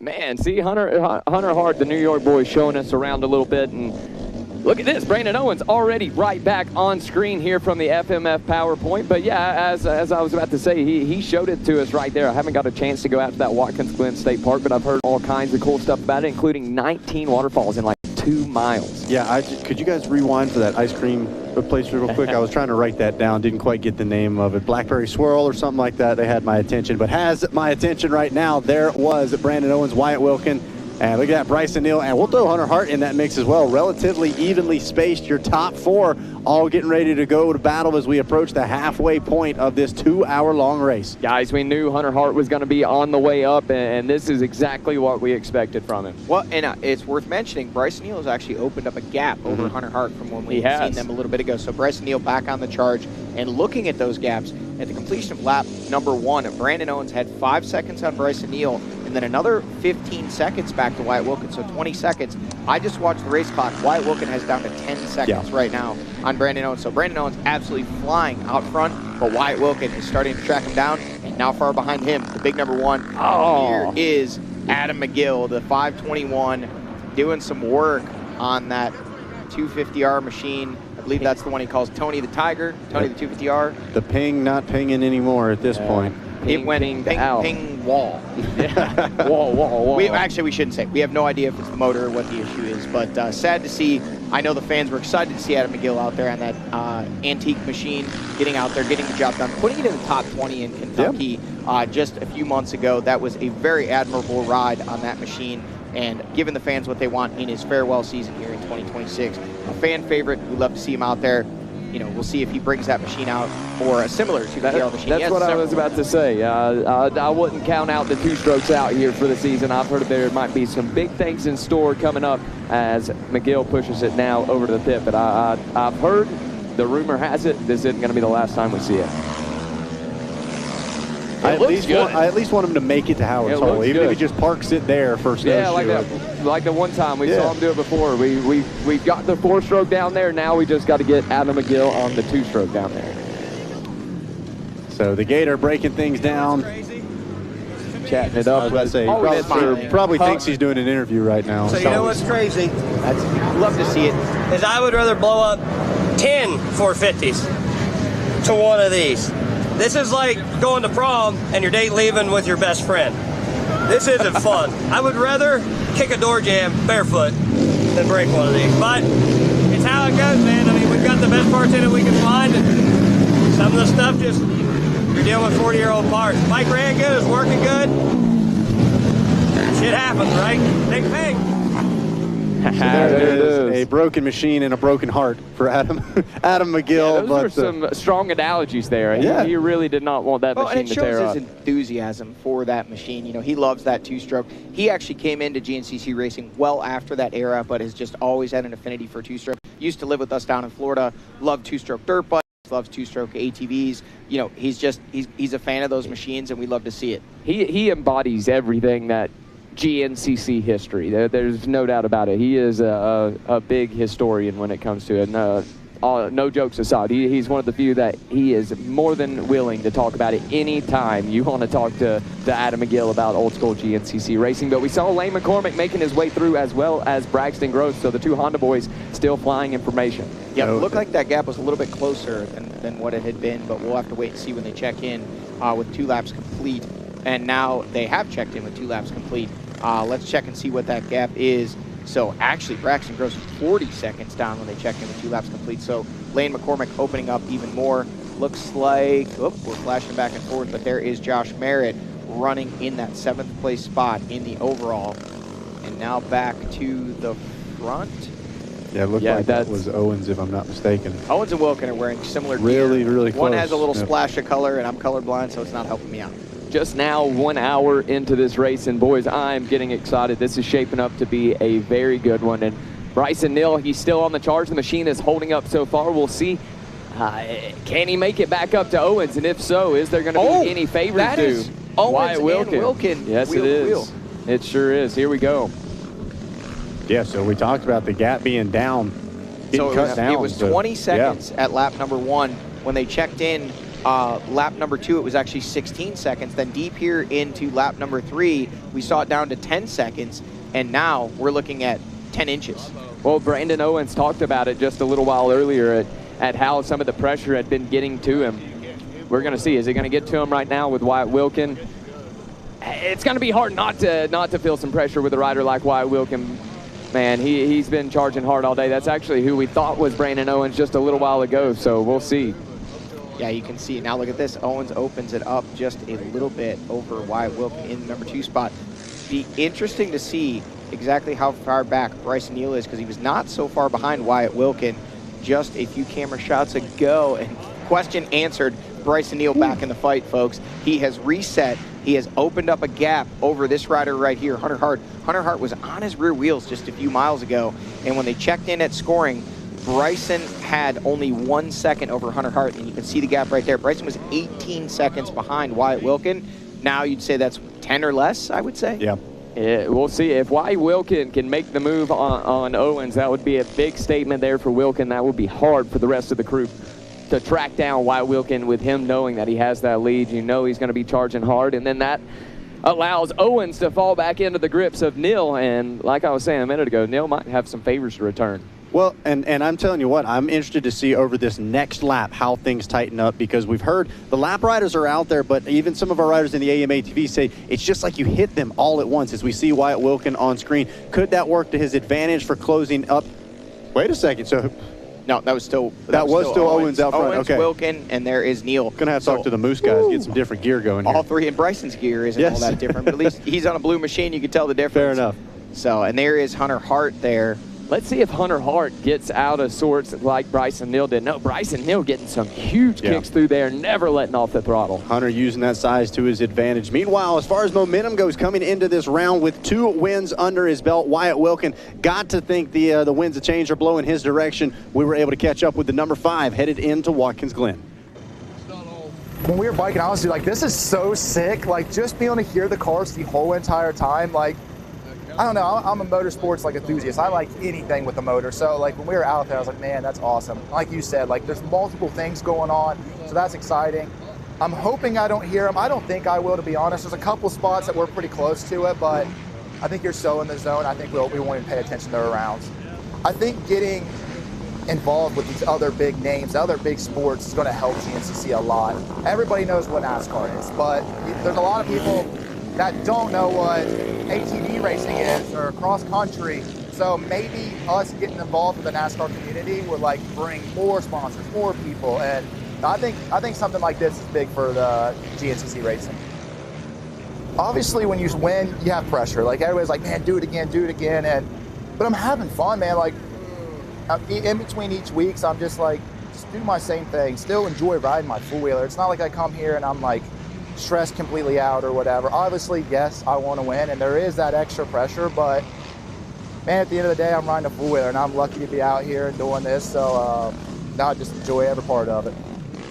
Really cool to always hear the perspective that Wyatt Wilkin has, right? Not always getting caught up in the ups and the downs. We've seen him have some bad luck go his way as well, and seems like always kind of the big picture in mind, saying, hey, at the end of the day, I'm racing quads for a living. You know, I get to do what I love each and every weekend and be around a group of people that love me and that I love as well. So really cool to hear Wilkin trying to keep the pressure off, but at the same time, just like we talked about, Johnny, that expectation and realization of what you could be capable of really starting to sink in for somebody like Wyatt. Well, he said it well. He said it's obviously fun when you're winning, but I'm trying to keep the fun in it during the week, you know, during the work, even when I'm not winning.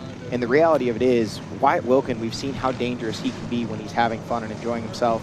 He's just a really fun-loving guy. He's pretty easygoing, but all that goes out the window, Jackson. When you put that helmet on, get on the racetrack, Wyatt Wilkin is a stone-cold killer. I mean, we saw the fight he brought to Bryson Neal. We're seeing it right now with the determination he's showing, bringing himself right to the rear wheels here of our leader, Brandon Owens. There is Owens on screen now, taking a look over his shoulder and seeing the riders behind him, and he sees 2 guys he probably does not want to see, Wyatt Wilkin and then Bryson Neal there, and things are definitely getting interesting. How about it? Chris Neal was jumping up. I thought he was going to pull a backflip there, trying to motivate Bryson Neal forward. I told you, boys, he's fired up. He's fired up, no doubt about it. Well, look at this. Pit stop's done and dusted, but not done and dusted is this battle for the lead. Wyatt Wilkin out right on the rear wheels of Bryson Neal, or Brandon Owens, and so Bryson didn't pit because he had already pitted, but I gotta tell you, that's gonna be really close on fuel, but I believe he can make it. So that means Bryson Neal back to the number 1 spot, and out front, what we thought was an unscheduled pit stop, which originally I'm sure was, they went ahead and put fuel in. They'll do the calculations and figure out if he can make it to the finish line without another stop. That may have just been the pass for the lead. And guys, I think they kind of threw caution at the wind at this point. Not only are they cutting it close on fuel, but at this point, they think they're cutting it close on the race period. I don't know how much coolant he lost, what exactly is going on with that radiator. Nonetheless, they had talks of the machine potentially not making it through. So at this point, I think it's a Hail Mary for the Neal team. Well, and it sounds like a lot of uncertainty in that as well. The potential for it not to make it. So they're not gonna hold back in the hopes of it making it. They're gonna say, we're gonna run this thing wide open, and if it's not meant to be, then it's not meant to be. But look at this, the battle is on. Oh, wow. 1, 2, and 3, all right here in the same Yamaha Racing live drone shot as the Bidwell Bullet tries to hold off Brandon Owens and Wyatt Wilkin. Well, we have heard stories. We've heard from Chris Neal that there was contact between Bryson Neal and Brandon Owens leading to that damage to his machine, and now they are back wheel to wheel with Bryson Neal out front, Owens in the number 2 spot, almost making contact with the lap rider, and Wyatt Wilkins sitting back there ready to capitalize if things get interesting. And look at this, no white flag, 2 to go. How about it? Hey guys, I know we got a heated race going on right now, but attention in the pits for everybody that's on property. We need the parents of Landon Clark to Dr. Tanner. Once again, the parents of Landon Clark to Dr. Tanner. And for those of you out there listening, Dr. Tanner is located right near the finish line here. It is the SOS Medical Tent. So if the parents of Landon Clark can work their way over there and go see Dr. Tanner. Yeah, for those of you watching there on Racer TV, maybe watching on Flow Sports as well, Dr. Tanner and the safety on-site crew doing a great job of providing top-notch medical care for us here at the Racing Nation. But these guys are not only just involved on the medical side of things, they get the sport, right? When you go to your average doctor and say, I was fifth gear tapped, I swapped, got into a tank slapper, endoed over the bars, they're going to ask you to speak English, please. Dr. Tanner is going to understand exactly what you're talking about, and that is so helpful when it comes to diagnosing. They can do so much here on site, Jackson, from stitches, minor surgeries. They can do x-rays here on site as well. And oh yeah, did I mention that none of it costs a dime for the racers or their families? Totally not volunteer-based, but totally donation-based, and Dr. Tanner and his whole crew do a great job, whether you're somebody like Bryson Neal or, shoot, Jackson, I think even me and you have had to go see him a time or two. Multiple times, and you can check him out, SOS Safety On Site on Instagram, or OrthoDog SC. You can check out Dr. Tanner. But man, speaking of checking it out, how about this battle? Now seeing Jay Shadron back on the screen, but Wilkin, Owens, and Neal going to work, and I can't help but to wonder, after hearing what Owens had to say about the pressure, I saw him look back over his shoulder a time or two. Have to wonder if this might be the time where Owens starts to feel some of that pressure from Wilkin. Guys, you know, definitely feeling the pressure, all 3 of those top riders, because if you're watching on screen, you can see this is a wheel-to-wheel battle. And obviously, if you're listening to us, you are watching on screen or here at the track. But if you're home and you're just looking at live scoring, I don't know that I've ever seen this before. The top 3, if you look at the time behind, it's 0-0, 0-0, and 0-0. Yep. So it's 0.8 seconds. I'm talking before the fraction. 0.8 seconds back to Brandon Owens behind Bryson Neal, and 0.9 seconds back to Wyatt Wilkins. So essentially that means they were crossing that transponder loop, touching. Wow, guys, look at this. Bryson Neal, the Bidwell Bullet, firing off with a 23.07. Wow. Yeah, you can't say that Bryson is not fired up, and got to wonder if that, maybe a little bit of motivation from some contact, it sounds like, from Brandon Owens maybe pushing him on as we see Dalton Keys make his way through out of your XC2 class. But Neal, Owens, and Wilkins all still right there, less than a quad length apart, and then Hunter Hart kind of getting stuck in no man's land at the moment. 23 seconds back was the gap at the finish line just a few moments ago, or a mile ago. So not out of this one, but the fact that he was on Bryson Neal's rear wheels not that long ago speaks that the pace right now of the top 3 just a little bit quicker. I will say though, Hunter Hart's lap time was faster than Brandon Owens, who is currently in the number 2 spot that last lap around. So not out of it for a podium, and surely not out of it for a win, but he's gonna have to find something here in these final 2 laps of racing to close up that now 23-second gap to the number 3 spot. A little bit more space back there to Jay Shadron, who you just saw pass by on screen. Then it should be John Glotta Jr., the next of your XC1 riders. There he is right on cue. Glotta sitting about 15 seconds behind Jay Shadron, and then just behind him about another, looks like 13 seconds back should be Josh Merritt on that number 3 machine. There you see Merritt on the number 3, still running solidly up inside the top 10 as the battle and stage is set for the XC1 win. Bryson Neal, Brandon Owens, and Wyatt Wilkin. The table for 3 is set as things have gotten interesting. We've seen Owens out at the front.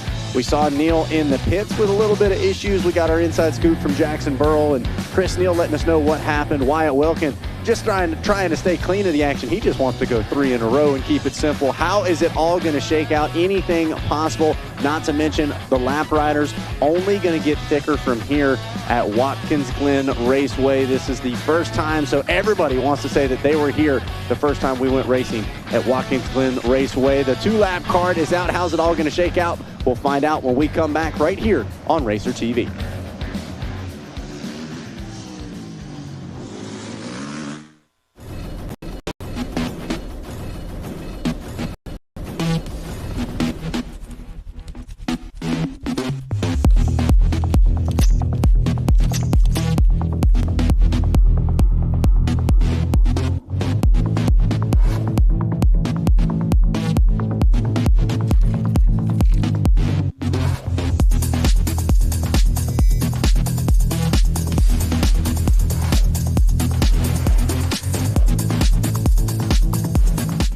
Born of family values and a homegrown work ethic, Cometic Gasket seals your machine so you can focus on the finish line. Cometic Gaskets are the competitive standard for racers who demand the very best inside their engine. Cometic Gaskets are always constructed from superior materials designed to perform in the most demanding environments. Whether it's a championship on the line or a day in the dirt with friends, professionals and enthusiasts alike depend on Cometic. Cometic Gasket, sealing championships since 1989.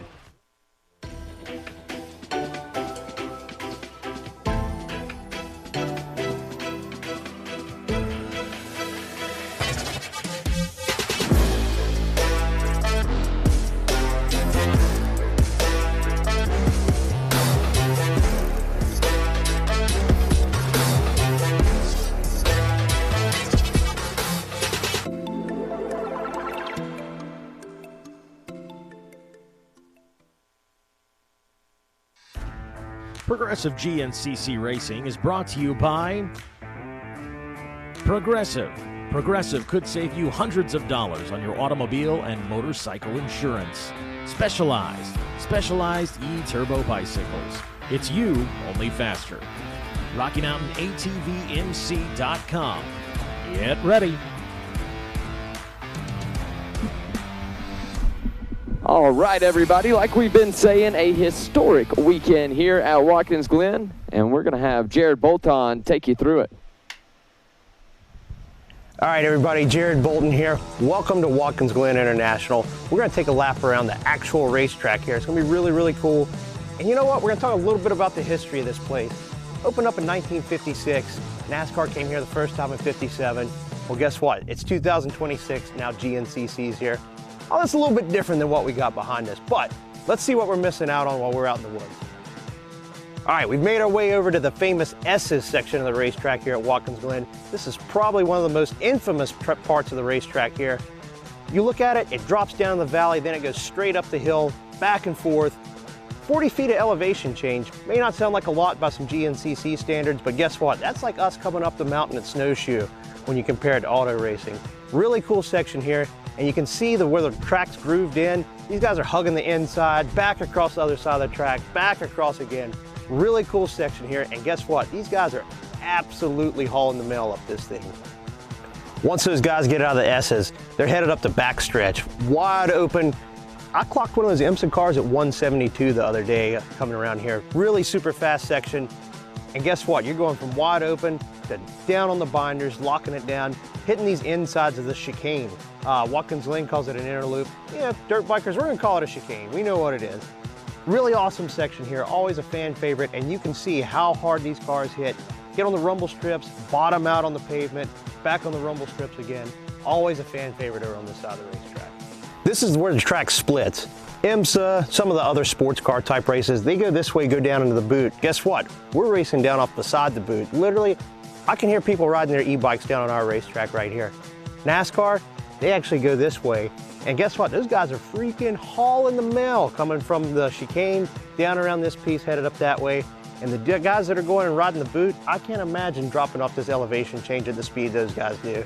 Absolutely awesome. People think we're crazy. Man, some of these race car drivers are crazy. Once you come out of the boot, or if you're the NASCAR guys, you're coming straight, you're headed over here, turns 10 and 11. 11's a really hard right-hander turn. And if you're going into the pits, you gotta get tight on the binders because that pit stop, it's right there just immediately to you. And for NASCAR guys, it's a passenger side pit stop. Totally different than what they do at any other racetrack. For some of the guys that race sports cars, you see that here and there. But NASCAR's a really odd, really comes into play for those guys, kind of adds some, well, let's call it technique, strategy come into play. But guess what? If you're not worried about the pit stop, head around for another lap. The finish line's straight ahead of that, looking for that checkered flag, and you know where you're headed next. That's a lap around the world famous Watkins Glen International. And once you get to this point, where you go? Of course you're gonna go to Victory Lane. We're gonna spray some champagne over here. Who's got it? So there we go. History all over Watkins Glen as we see Hunter Hart making the way through. We're going to be right close to the boot here in these camera shots. Exactly what Jared was talking about. We are right up against the racetrack. Even having some of our riders taking their e-bikes just a few feet up and watching some of the testing going on. Yeah, no doubt about it. I heard Jared's still looking for that champagne spray. So still over there. Yeah, maybe one of our XC1 riders can help him out here in just a little bit. The question is, who's it going to be and in what order? Because the battle still rages on. Neal, Owens, Wilkin, and then we'll keep Hart in this mix as well. There is Jay Shadron just behind in that number 5 spot here at the top of XC1, the 3-mile mark. Man, what a rock Shadron just threw off the rear end of that machine. You can see the terrain really starting to change here as it gets chewed up. We talked about just how great the dirt was early on. Now that it gets chewed up, we're starting to see some of that rock come out of the ground. And like Jackson, you just mentioned, man, those can go flying. If one of those hits you in the chest, it'll take your breath away real quick. Over here now to the 4-mile marker, waiting and watching for our leaders. Little update in that XC2 battle. Lane McCormick still leading the way. As we look at our running order on screen, though, Braxton Gross closed it down to 7 seconds. It was 25, then it was 50, now down to 7 seconds. So Braxton Gross on a charge. Jeremiah Wolf in the number 3 spot in that XC2 class, and James Glotta, brother of John Glotta, in the number 4 spot. Chris Board's there in 13th place overall out of that XC1 class. Then Keaton Henderson rounds out the top 5 in that XC2 class. Then Bryce Bolin up into 15th place overall out of that College A class.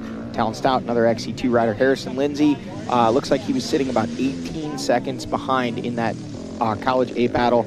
And Jericho Edmondson and Andrew Smallwood, now 4 overall amateur riders, all out of that College A class, up into the top 20 overall. So those guys are on rails right now, starting to track down some XC2 riders. Yeah, the kid's not just up inside the top 20, but moving forward as well, as we've seen Poland climb his way up now inside of the top 15. Really looking strong. Always a ton of fun as well. I know we do the podium celebrations after we sign off here on Racer TV and get to chat with those XC1, XC2, and top amateurs as well. Meanwhile, this guy trying to chat with us in the center of the blocks, Bryson Neal. There goes Owens, and where is Wyatt Wilkin? This is a shakeup. Yeah, wait a second. Oh, big news for Wyatt Wilkin. Still waiting on him. Here we go. There is Wilkin. Still in the number 3 spot. You can see that hydration bottle hanging. How far back now is Hunter Hart, and is he in danger of giving up that final podium position? Looks like Hart not quite to him just yet. It was 23 seconds at the beginning of this lap, so maybe not as much a matter as Wyatt Wilkin falling off the pace as it is Bryson Neal and also Brandon Owens just picking up the pace and now charging away from Wilkin. Because yeah, this is still a big gap back to Hunter Hart. And Hunter Hart still hard on the throttle, absolutely flying through our FMF PowerPoint. Yeah, gotta wonder, what are these riders starting to get into some thicker lap traffic as well? That could be, so much of it's just time and place as well. It is, and Johnny talks about just how blazing fast Brandon Owens can be with some of this sprint speed. But let's not get it twisted. Bryson Neal, he holds that number 1 for a reason, and I have to think that he is charging hard, trying to break Brandon Owens. You got somebody as fast as Brandon Owens behind you, though. Before you know it, you've opened up a few seconds on the rest of the crew. There is our 5th place rider, Jay Shadron, now coming through heavy into some lap traffic. But Jackson, like you were mentioning, I mean, that sprint speed of Brandon Owens is becoming legendary. But let's back it up to pre-4 championships. Here is John Glotta Jr. on screen in that number 6 spot. Pre-4 championships for Bryson Neal, his speed was unbelievable. He would put in these huge charges. He would catch and pass Walker Fowler, but it was the mistakes. And it's almost like watching Bryson the last couple of years. we see him just kind of allow the races to unfold, and then he unleashes that speed when he needs to. Well, today, it seems as though, you're not going to state it, but Jackson, you had an interview. It sounds like Brandon Owens poked the bear, and Bryson Neal is reacting and just giving him an all-out onslaught of speed and aggression. But right now, Brandon Owens doing a great job of matching that, but that is pulling those two away from Wyatt Wilkin is what it looks like. No doubt this is going to be an interesting one to see how this unfolds. An hour and 22 minutes into this one so far. Hour and 22 minutes, and should be looking at a white flag waving in the hands of Ricky Tower when they get here. And look at this, the battle for the lead. Right back to wheel, just like when it looks like Bryson Neal is opening it up. Brandon Owens is right back there with him. We'll see what the gap is back to Wyatt Wilkin. Looks like 120. Ooh, that was an interesting line from Owens there. Yeah, taking a different line there than Bryson Neal, trying to make a move happen, and that just shows the sprint speed right there to be able to match Bryson Neal and try to make some lines. As now we see, was that Wyatt Wilkin making his way through? It was, and it looks like it's about just shy of 20 seconds is what he is back, somewhere in that 17 to 20 second range. We couldn't see the exact spot on track where we'd started watching the clock, but he has definitely lost some time to the lead duo. Well, and I tell you what, I'm interested as far as Owens and Neal goes. When you're the one that gets bumped, it's really easy to get upset about something, but sometimes the rider that does the bumping isn't even aware that anything happened. So you got to wonder whether or not Owens, maybe it was an accident, maybe something happened out of his control, or was it like I made something happen on you. Got to wonder whether or not he's expecting Bryson Neal to be a little fired up. Yeah, absolutely, and you know, but Bryson is a consummate professional and a champion, and he understands that going out there and, you know, riding angry can be a motivating factor, but at the same time, you have to learn to kind of rein that in and say, okay, now I've made the statement, I passed him back, I'm leading the race, let's focus on winning this race. Again, we don't know, but maybe there will be some words after the race, or maybe they've already exchanged words on the track, but the reality of it is the battle rages on, and contact earlier, but right now, clean racing between these two, and it's fun to watch. Yeah, it sure is. Bryson Neal able to put a bike link or two between them now as we follow along here on the Yamaha Racing Live Drone. And I'm sure Brandon Owens taking many alternate lines, as we've already been able to catch a camera shot or two of him doing just that, possibly where he lost some of that time at. Well, and what else we've caught on camera is the rocks that fly off the back of some of these machines as well, and that could be a big part of why you see Owens so desperately switching these lines up. You don't want to be right behind, especially when somebody like Bryson Neal grabs a handful of throttle and slings a big fistful of rocks right up towards you. Yeah, no doubt about it. That will take the wind out of your sails very fast. Take the wind out of your lungs as well. Get you in the right spot. All of these riders are now wearing chest protectors, a new AMA regulation that's being kind of tested this year. They're really implementing it with the pro riders and encouraging it for all of the riders. For those of you watching at home, if you're going to come up and plan on running, oh, look at that. One thing that's nice about the 250R, you know, it is unfortunate, but this is kind of a throwback to the way things were back in the day. We would see a lot of those machines in the pits. You know, they were old even at the time they were being raced, becoming more difficult to get parts for, and definitely difficult to make consistently finish GNCC races. But you can get those motors out in no time at all. It's like 3 bolts and a pipe, and that's about it. Thing is out of there. So Adam Gill already having that machine torn apart, the engine on its way for a little bit of surgery, and likely we'll see that machine back battling later on here in 2026. Wyatt Wilkin on screen in the number 3 spot, about 17 to 20-ish seconds behind Bryson Neal leading the way, and Brandon Owens in the number 2 spot. Flashing back here on the Yamaha Racing Live Drone, great overhead shot.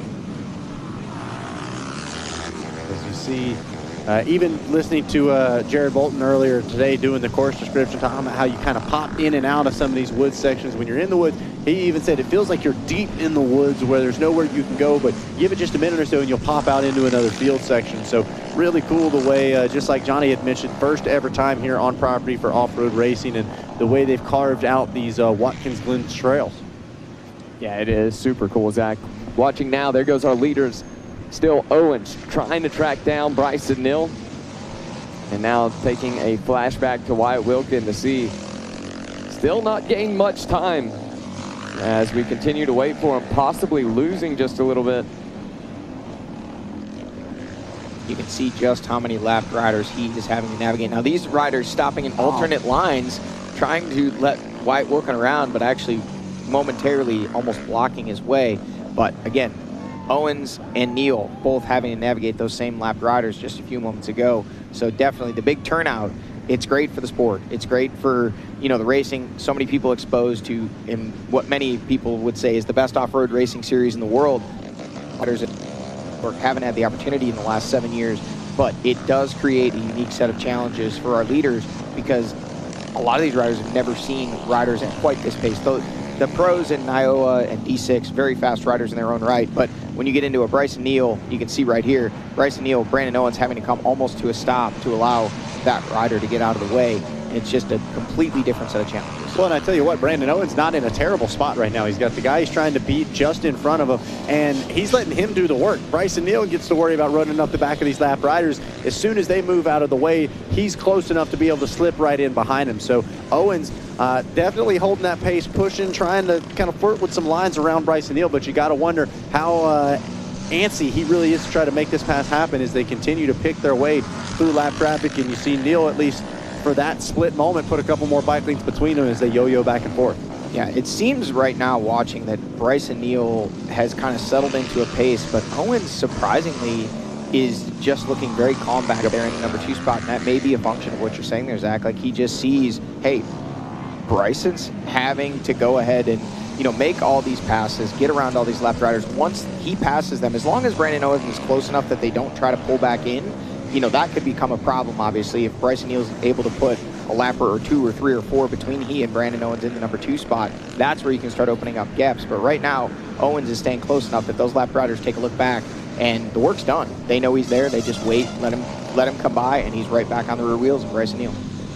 The riders buzzing by that stop sign there on the side of the track. That's the last thing they're about to do. Did you catch that? Brandon Owens taking a look over his shoulder twice in that section of racetrack, likely wondering if it is still Wyatt Wilkin behind him. Don't know if he realized that Wilkin has dropped off just a little bit back there, about 20 seconds back in the number 3 spot. You guys see that kick there from Owens coming out of that corner?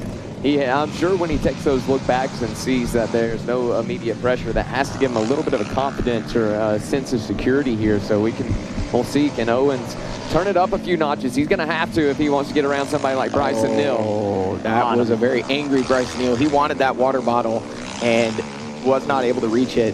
So he looked like he had some gestures for his crew there, but right back on the throttle and trying to open up the gap over Owens. But Owens is just staying right with him through this section of racetrack. Yeah, a bit of an unusual race, even if it does wind up in a win there for Bryson Neal, just in the sense of it's so counter to what we normally see. Those guys are normally just a well-oiled machine. We even talk about their pit stops running significantly less personnel than a lot of other teams, yet somehow more efficient. And so just kind of seems like those early race issues maybe frazzled the whole team just a little bit. Well, and I believe that was Uncle Mike, as he calls him there. Not actually his uncle, but I think his name is Mike.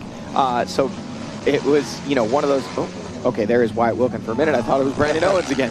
Wyatt Wilkin now through that VP Fuels Pro row and in pursuit of leaders in front of him. But that said, you know, you can get shaken a little bit, but these guys have won as a team, and Bryson as a rider have won so many races. When it's all said and done and the dust settles, you know, they do this as a group, they do it as a team, and they do a darn good job of it. No doubt about it. You saw a little shake of the head there from Wyatt Wilkin as he was making his way around. I believe that was maybe girlfriend and dad, if I'm not mistaken, giving the pit board, offering some hydration. So got to wonder what Wilkins got left in the tank in this one with still half an hour to go. Meanwhile, look at this. Oh, wow. Ooh.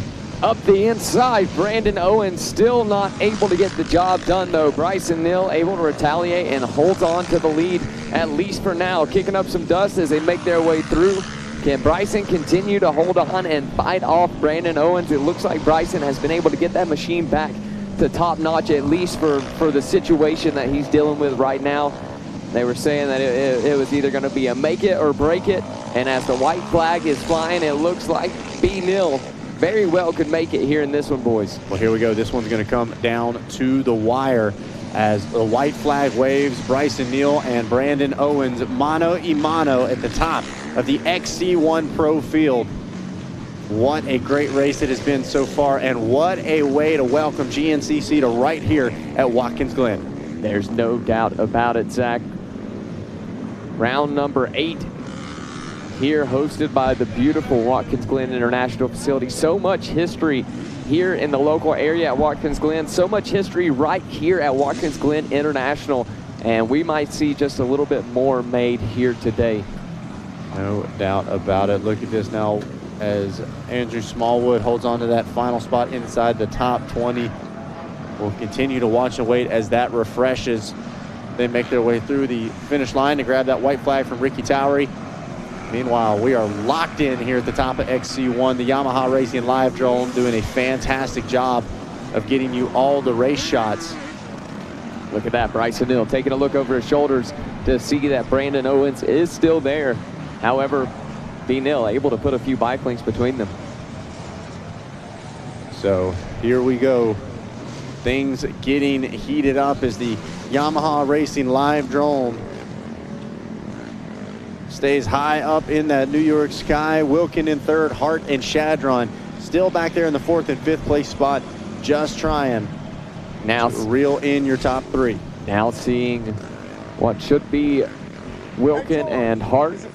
Possibly some, yeah, that is definitely some of our amateur riders making their way through, still waiting, and there he is, Wyatt Wilkin now on screen, but definitely has lost touch of that lead group. However, Hunter Hart, he has got in touch now with Wyatt Wilkin, and just a second or two going to be between them two.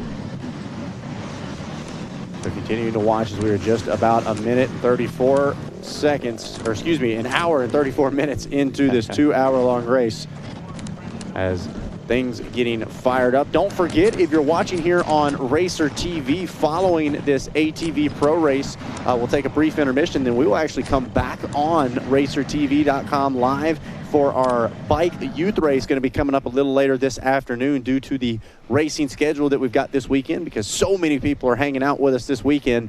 So we'll have not one, not two, but a triple whammy here on Racer TV right here on Saturday. Yeah, going to be a good one. Going to be some more action for you guys. Doesn't get much better than that. So watching here from the mile 1 marker, let's see who the next rider around will be. Can Hunter Hart make a pass here on Wyatt Wilkin going into this final lap?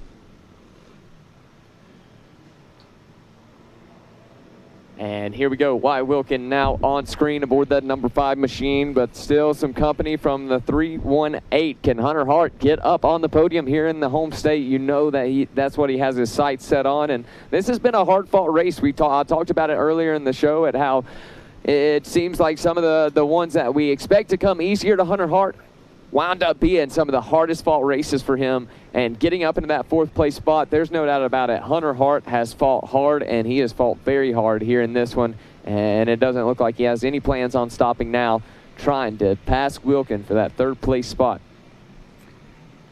So here we go, hanging at the 1 mile mark, and anxiously watching and waiting. These riders about to be quite a surprise, as there is Jay Shadron trying to put them down. Shadron with the headlights shining bright. We talk about all the history that was made here. I think I would do it an injustice not to mention before this one's over with. Zach, you're a musician yourself.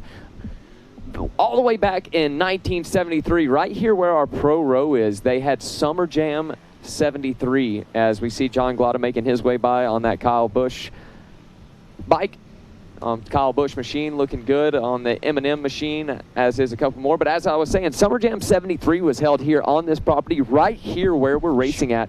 Johnny, they sold 150,000 tickets for it. 600,000 people showed up, making it one of the largest concert gatherings in the United States history. For a while, it actually held the Guinness World Record for it and beat out Woodstock. Wow. And I'm trying to beat it at our next round at Snowshoes, so be there or be square. If we can fit 600, oh my goodness, connection with the tree there from that lap rider.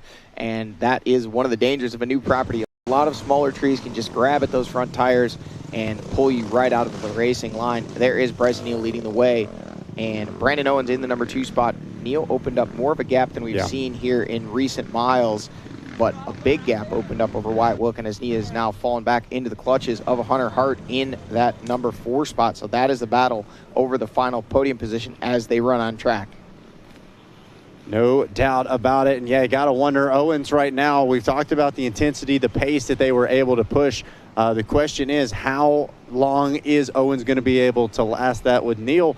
We know how physically fit he is. We've talked about seeing Bryson be able to manage at a, at an 80 to 90% level. The question is this 100%, and how hard is he pushing here on this final lap? Because right now, seems like he's calmed back down a little bit, and he's able to stay comfortable with Owens just a couple of bike lengths behind. Yeah, talk about Summer Jam 73. This is Summer Jam 26 here for us as the boys make their way through.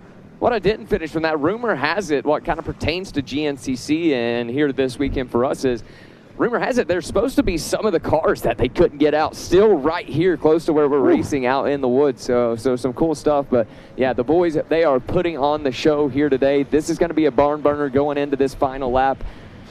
Might see some fireworks to end this one out.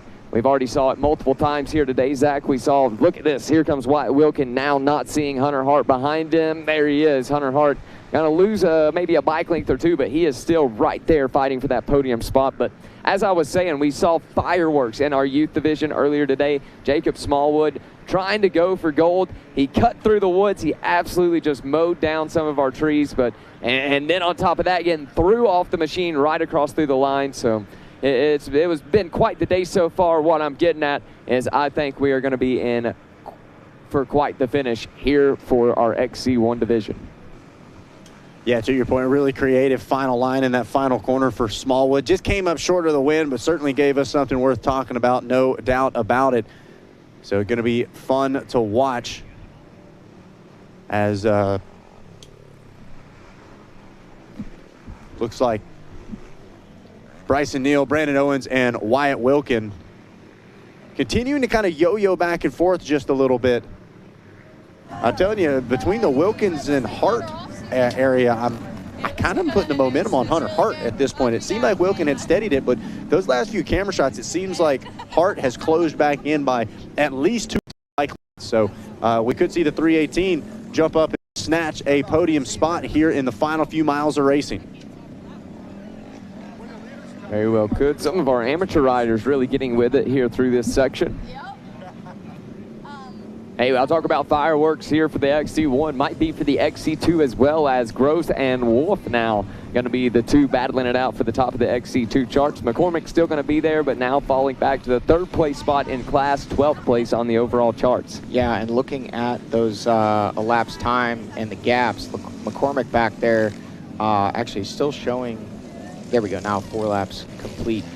Actually, McCormick has not checked in with 4 laps complete. Wow. So that is a big development. So Braxton Gross now leading the way. Jeremiah Wolf in the number 2 spot, 53 seconds back. And then James Glauda now up into a podium, another minute and 50 back. So you have to believe an issue for Lane McCormick, having dropped all the way from leading this race and battling with Braxton McCormick, fresh off of 2 wins for Lane McCormick with Braxton Gross. Lane McCormick fresh off 2 wins, now dropping nearly outside the top 5 as more riders checking in, and it looks like now Keaton Henderson has checked in, so still no Lane McCormick. We do know there are sometimes transponder issues, yep. So we're not, if you're at home watching, don't panic. We'll get the update as soon as we can. But as of right now, at least in the running order, Lane McCormick continuing to drop down. We'll see if we can get an update on that from somebody out there in the field. If anybody has an update for us, let us know. But leader on screen, Bryson Neal leading the way here. Mile marker number 3. And here comes your 2nd place rider. Charging, still trying to track down Bryson Neal. This has been a battle right from the drop of the gate. Well, and I think I answered my own question right there, seeing the body language there of Bryson Neal. Snappy as he moved around that Phoenix Racing Yamaha. You can tell the intensity is still at an all-time high, Jackson. I personally can't help but to wonder if Owen might be waving the white flag at this point. Backing down just a little bit. It sure looks like it. Bryson Neal, however, he still seems to be charging very, very hard and has put a few bike links between himself and Brandon Owens at this point. So here we go, hanging here at the Kinda 3-mile mark. Bryson Neal, Brandon Owens, and Wyatt Wilkin trying to hang on for a podium finish. Hunter Hart, you know he would desperately love to be up on that box. And you know he's got a chance, as here it is. Wyatt Wilkin has got a rear view mirror full of Hunter Hart. We know these two have gone at it already a couple of times this season. This time they're doing it again for the final podium spot here at Watkins Glen. Talking about momentum being on one of their sides, I can't help but to think it's hard as he's made his way all the way through All that traffic, and now up to Wyatt Wilkin. You can't help but to think he has just a bit of momentum on his side. If he was able to track down and catch him, you'd have to think he can make the pass here before this one has a checkered flag flown. Well, it's entirely possible, but as we've heard time and time again, it's one thing to catch up to a rider. It's a whole different story actually finding a way around them. And you know Wyatt Wilkin, the last thing he wants to do is give away a podium finish, especially coming off of two wins in a row. So Wilkin, going to leave it all out on track, but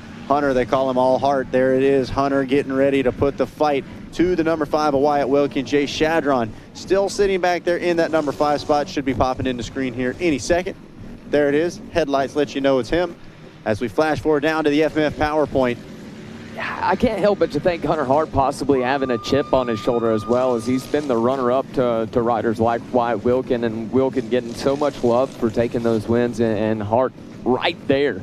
So I have to wonder if Hart doesn't have a bit of a chip on his shoulder going into these next few races. Yeah, the last 4 results for Hunter Hart, second, and third. So it's what goes from a happy, satisfied podium finish to a bitter tasting, I'm so close to a win, I'm sick of second type taste. It happens real quick for these guys. They're not, they don't want to settle for second or third. They want that center spot. Well, and there's a little bit of extra enthusiasm for Hunter racing so close to home. So many fans here. He's definitely being driven on by that idea of, hey, this is my home state race. He's been a big proponent of, hey, when is GNCC going to come back to New York? Well, we're here, and he's putting in a fight. But right now, it is a fight over that third place position. As that rider right there, Bryson Neal, wow, now really opening it up over Brandon Owens. That is a much bigger gap than what we've seen. And like you said, Jackson, maybe this is the waving of the white flag, recognizing, hey, I'm just not going to get it done today. Not giving up, but just saying, hey, sometimes discretion is the better part of valor, and a second place position on track is a lot better than a mistake, which I think we would have seen Brandon Owens in years past. Maybe continue pushing if he didn't necessarily feel comfortable and potentially leading to a mistake. This is a much more mature, in it for the long haul, in it for the long fight, Brandon Owens. Well, and that long fight, you look at Brandon Owens, he's sitting 7th in points with 97 points. Only a couple of points back from John Glada Jr., Josh Merritt just in front of him in 6th, and then John Glada Jr. up in that 5th place spot. Both of those riders several positions further back than Owens at the moment. Yes, sure, a first would be great, but a second sounds a whole lot better than a 7th for Brandon Owens. So gotta wonder how hard you're gonna push maintaining this podium spot. Those two are pushing hard right now as they make their way through, absolutely flying on the throttle hard for both of them. But I've said it once, I'll say it again. It looks like Bryson Neal the Bidwell bullet has officially fired off here in this one. This is going to be his race to lose going into what is going to be a checkered flag. No doubt about it here at the FMF PowerPoint, the 4-mile mark. Here on the final lap of racing, just about an hour and 45 minutes into this race. The final 15 getting ready to come at you. How is it going to shake out? Look at that little wave for the fans. Love it. They said, hey, that's a Racer TV camera. My friends and family are watching at home. I'm going to let them know I'm doing well and enjoying myself. Grandma's watching. I'm having fun. That's what it's all about. We see some more overall amateurs up into the top 20 overall now. Chris Kirby up into that 20th place spot out of that Vet A class. So it's the 4 riders out of that College A class in Bryce Pullen, Jericho Edmondson, Andrew Smallwood, and Harrison Lindsay. And then our leader of the Vet A class, Chris Kirby, there in that 20th spot overall. Yeah, the kids continue to climb their way forward. Pullen now up to the 14th spot as 14 through 17. Did you see that front end? Yeah, he stuffed it into that root, and next thing you knew, the wheels turned, and he about came to a stop. That did not feel good, I can assure you of that. Back to the fight at the front of the field. Bryson Neal picking his way through lap traffic. That's Dirk DeCesar, one of our senior A riders there on screen doing battle. And watching and waiting here, there is Owens making his way through. So Owens definitely has lost some time and is certainly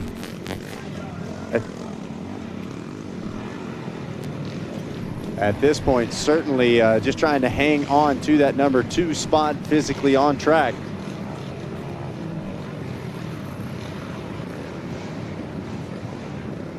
As Wyatt Wilkin and Hunter Hart continue to go to battle for that final podium spot.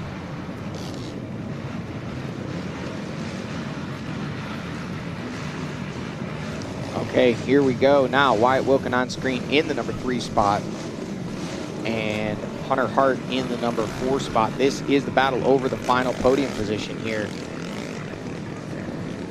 And Hunter Hart is throwing everything at it here in the final lap of racing, the final miles of the final lap of racing. This one is far from over to decide who is going to stand on top of the podium with just about 5 miles of racing action left. Yeah, just about halfway through this final lap or so, coming down to the last couple of miles. And the fight now, as far as physically on track, is probably closest between Wilkin and Hart for that final podium position. Is Neal looking to be able to maintain and manage from the front here. Well, speaking of battles for final podium position, that man right there, that is Brian Henderson, former GNCC XC1 single-digit, multi-time top 5, and I believe had some podiums as well. His son Keaton Henderson in a battle right now for the 3rd place spot and final podium position of that XC2 class, with James Glauda there separated when they came into scoring, only 14 seconds separating them. You can see him right on that pit board there, trying to encourage his rider along, and there is Sierra Shadron, the wife of Jay Shadron, encouraging him along. He sits in that number 5 spot, a little too far back to get in the mix right now, at least for that final podium position, but nonetheless, very solid ride here today for Shadron. And looking at his last several races, he has been there in the top 4 and the top 5 every single race, showing just how strong and just how consistent he is right now, but showing just how strong he is out front. The number 1 of Bryson Neal looking to notch his 6th win in 8 races here today.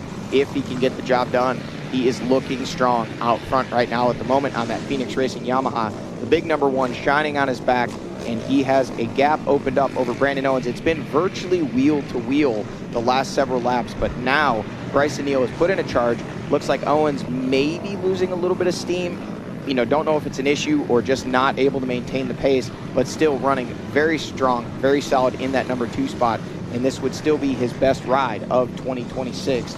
I do believe Brandon Owens back there in that 7th place spot in points does have a podium at round number 3 at Talladega. But yes, if he finishes 2nd today, that would be his best finish of 2026. Yeah, can't even if he does win, end up off of the podium, you can't slight the ride that he's had here today. But you know, he'd love nothing more than to put a bow on it with a finish right there at the podium. The celebration is going to be coming up shortly after the race, before we get kicked off to go live right back here on Racer TV for our bike youth race. But right now it is closing stages, and these 2 riders on your screen, Wyatt Wilkin and Hunter Hart, 2 riders fighting over 1 spot on the box. Who's going to get it? You know, and we've talked about it so many times. I mean, we're 1 hour and 50 minutes, 49 minutes and 55 seconds into racing here, and these guys are still throwing down, throwing everything at it. Heart rate's absolutely maxed, and they've been that way for near 2 hours now, and they're having to continue to dig deeper and deeper and deeper to fight for that final podium position. And that's just what you have to do at this level to try to be competitive. And these guys right now, absolutely exhausted. You know, you could talk about all the training in the world, all the nutrition, all the riding. The bottom line is 2 hours into the battling a 420-pound machine, especially, I mean, you can see all the roots and rocks and everything that this track is throwing at these riders, and they are just running on every little bit of last energy they can summon. Continuing to watch there. Good job from that lap rider, kind of giving a heads up, pointing to a different line. Meanwhile, 2 different lines for the 2 riders fighting over 3rd place. I'll tell you what, I believe that was Brandon Owens that lap rider pulled out of the way for, and that was Wyatt Wilkin and Hunter Hart right there. So at the 6-mile marker with only 4 miles remaining, the pace that they're pushing, they're not quite to Owens yet, but they're not but about 10 to 12 seconds behind him. This may become a 3-rider battle over those final 2 podium spots in the final miles here. Well, and to your point there, Johnny, they're clicking seconds off with every passing couple of feet. So you got to wonder how long it's going to be till they're there. And we talked about that element of surprise, right? Catching a rider off guard. Brandon Owens might think he may just be managing this thing for 2nd. He may be just trying to survive on the podium before things are all said and done. These final few miles all day long have been absolutely wild. There we go. So Bryson Neal standing up, charging through that very rough section of racetrack here along one of the many fences here at this Watkins Glen International Speedway. So Bryson Neal leading the way, but the real battle right now is over these final podium positions.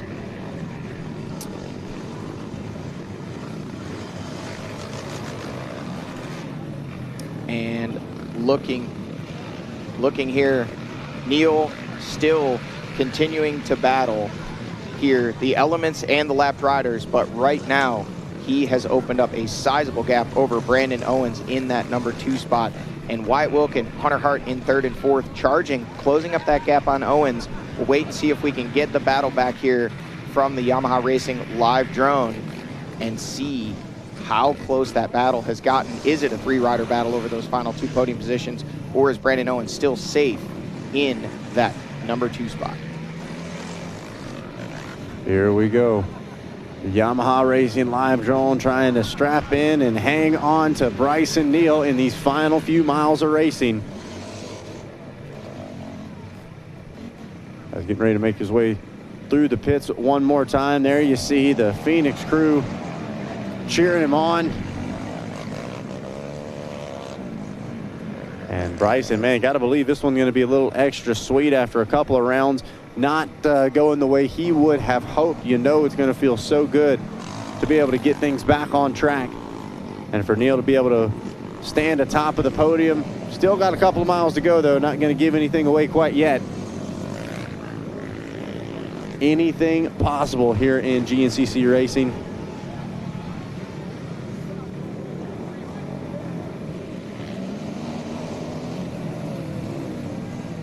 Watching a few more of our lap riders make their way through. Meanwhile, that rider was going at quite a high rate of speed as well. I think even our camera guy thought he was a lead lapper. Owens ditching the goggles there. Oh. Saw that back in, catch that. Here is, look at this now, Hunter Hart has made the pass around Wyatt Wilkin and up into the number 3 spot as we have lost Wyatt Wilkin. Continuing to watch and wait. Yeah, don't believe I saw the number 5.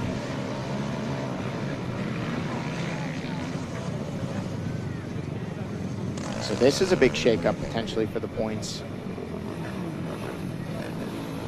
Back to the Yamaha Racing live drone and back to Bryson Neal we go. This as is it. The number 1 on final approach. 1 corner left to go. And would you help me please welcome back to the top step of the podium, Bryson Neal. Gonna grab the first win here at the AMSOIL Watkins Glen GNCC. What a race. You see the sigh of relief there from Bryson. And man, I am excited for this post-race interview. Jackson Burrell making his way down there as we continue to watch and wait for how the rest of this podium is going to play out. We're waiting and watching. We believe it is still the number 15 of Brandon Owens in the number 2 spot. You can see all of the spectators looking on, trying to catch a glimpse, and look at this. It is Brandon Owens, a couple more corners, and it looking like he is going to grab that number 2 spot here today at Watkins Glen after an inspired ride, leading so much of this race, battling wheel to wheel with Bryson Neal throughout so much of it. The last lap, Bryson Neal putting down an absolute heater. Owens giving up a little bit of time, but crossing the line in 2nd place, his best finish of 2026 and his best finish of his young career. Folks, this guy is serious. He is in the mix, and he showed it here today. No doubt about it. Brandon Owens, what a performance. 2nd here, and new best for the number 15 ride. And there is Hunter Hart crossing the line in 3rd, so we did not miss Wyatt Wilkin. Something transpiring in those final few miles of racing. Wyatt Wilkin, we did not see Jay Shadron come through, but there is your 2nd place rider, Brandon Owens, and Hunter Hart has crossed the line now in the number 3 spot as well. That is your top 3, 56 seconds, the margin of victory for Bryson Neal over Brandon Owens, and only 9 seconds back for Hunter Hart in the number 3 spot. So the New York native puts it on the box here in New York, just a few miles from home, coming from way back in the pack, charging his way up and putting the number 318 machine on the podium. Yeah, tough start there for Hunter, but what a finish, what a fight for the 318 ride as he carved his way up all the way through those final few miles of racing, stealing that final podium spot away. And we're going to get a word with our top 3 here in just a matter of moments as we continue to watch and wait here from the finish line. We'll continue to check time and scoring to see whether or not we get Wyatt Wilkin across the stripe. Yeah, I have refreshed it multiple times. Still no Wyatt Wilkin. Oh, here we go. There we go. Wilkin on screen now. He is a ways back. You have to wonder, has that allowed Jay Shadron to take over that number 4 spot? Jay Shadron has checked in a minute and 15 seconds behind. So if there are no more riders between them, Wyatt Wilkin will drop back from running in that 3rd place spot to 5th on this final lap of racing in just the final few miles. So it'll be interesting to hear what has transpired there. Man, so how about that? A tough ending for Wyatt Wilkin after a solid ride all day long, running up inside the top 3. Still going to hang on to a top 5 finish, but you know he would like to be spraying champagne up on the box here in New York. I'll tell you what, you got to love that about Wyatt Wilkin. You can see the fans with their hands out there. Obviously a disappointing final few miles for Wyatt Wilkin, but taking the time to give those fans high fives. There is John Glauda Jr. now crossing the line in the number 7 spot. Actually, Josh Merritt checked in 6, just 4 seconds behind Wyatt Wilkin, and then another 15 seconds back to John Glauda Jr. So that is the top 7 riders checked in here from that XC1 and overall. No doubt about it. A solid push from Merritt and Glauda as well, just outside of that top 5. But at the end of the day, Bryson Neal puts himself back in the number 1 spot. Brandon Owens, a new personal best. And Hunter Hart, the local boy, puts it on the box here for the hometown fans of Watkins Glen.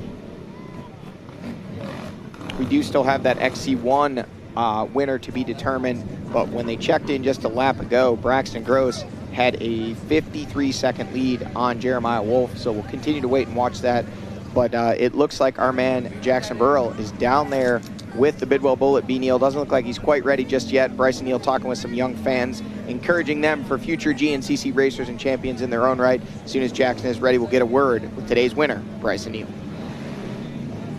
Yeah, guys, I'm standing by with him right now. Bryson, man, what a day for you here today. Well, we got to talk to Chris a little bit there. He said it was going to be a make it or break it for you in this one, and you made it, to say the least. Take us through it. I'll tell you what, man, start was incredible. Start was first going into the woods, and track was amazing. I mean, flat out amazing. First lap was rolling good. Had the lead. I think it was Brandon Owens behind me. We just checked out. I was just kind of riding my race, comfortable with him behind me. And whenever I biked the track yesterday, the micros start right after the pro row. It confused me whenever I came through there and going all the way around the field and hooking back into the trees. They actually split the banners and we went right through the middle of the start. And I wasn't expecting that. Brandon got the lead right there, and that's ultimately why I had the radiator trouble, because tracked Brandon back down at the 1 mile marker. He took an inside line. I railed it around the outside. Man, I had to drive. 9 times out of 10, the guy would have backed off and let me have it. He stayed in it.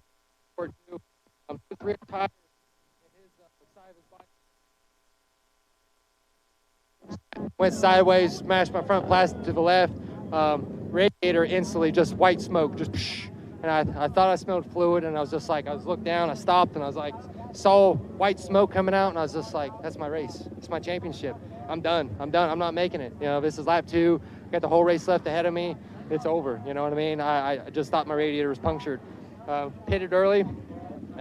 Guys more or less told me, we can't do nothing for you. Just ride it out. So I was like, well, in my mind, I'm at least trying to catch these guys, get back to the lead, and at least show them that, hey, I'm still got the speed, and I'm running good today. And this is, if I'm going to go out with a bang, I'm going to at least try to do in the lead. Ran them down, and this thing just kept on ticking. This DAS engine, it just kept on rocking and rolling. And on the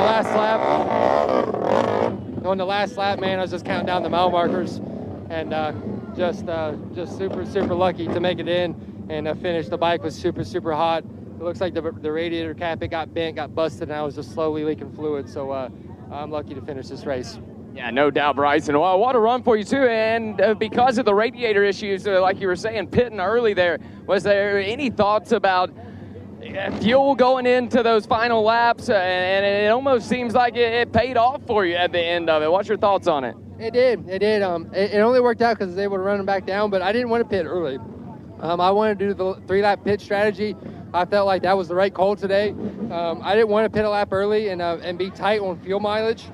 And it was a gamble, but you know what I mean? We did it. We was forced to do it with the radiator, and we rode it in. So This is a championship day right here, man. It's so crazy that everything that you worked for, all the sweat, all the hours practicing, all the hours wrenching back home, training, traveling to these races, one split second from trying to pass somebody and just the bike gets kicked just wrong and something puncture your radiator, a tree get wrapped around you, rip you off, you jam your wrist and you're just done, split second. So I'm super lucky to finish this race and maintain these points and get back in the #1 spot. Feels great. You keep the train rolling. Bryson, I got to ask you, how you feel going into snowshoe and then ultimately into the summer break? Season. Old Gray. So just write that one in, man.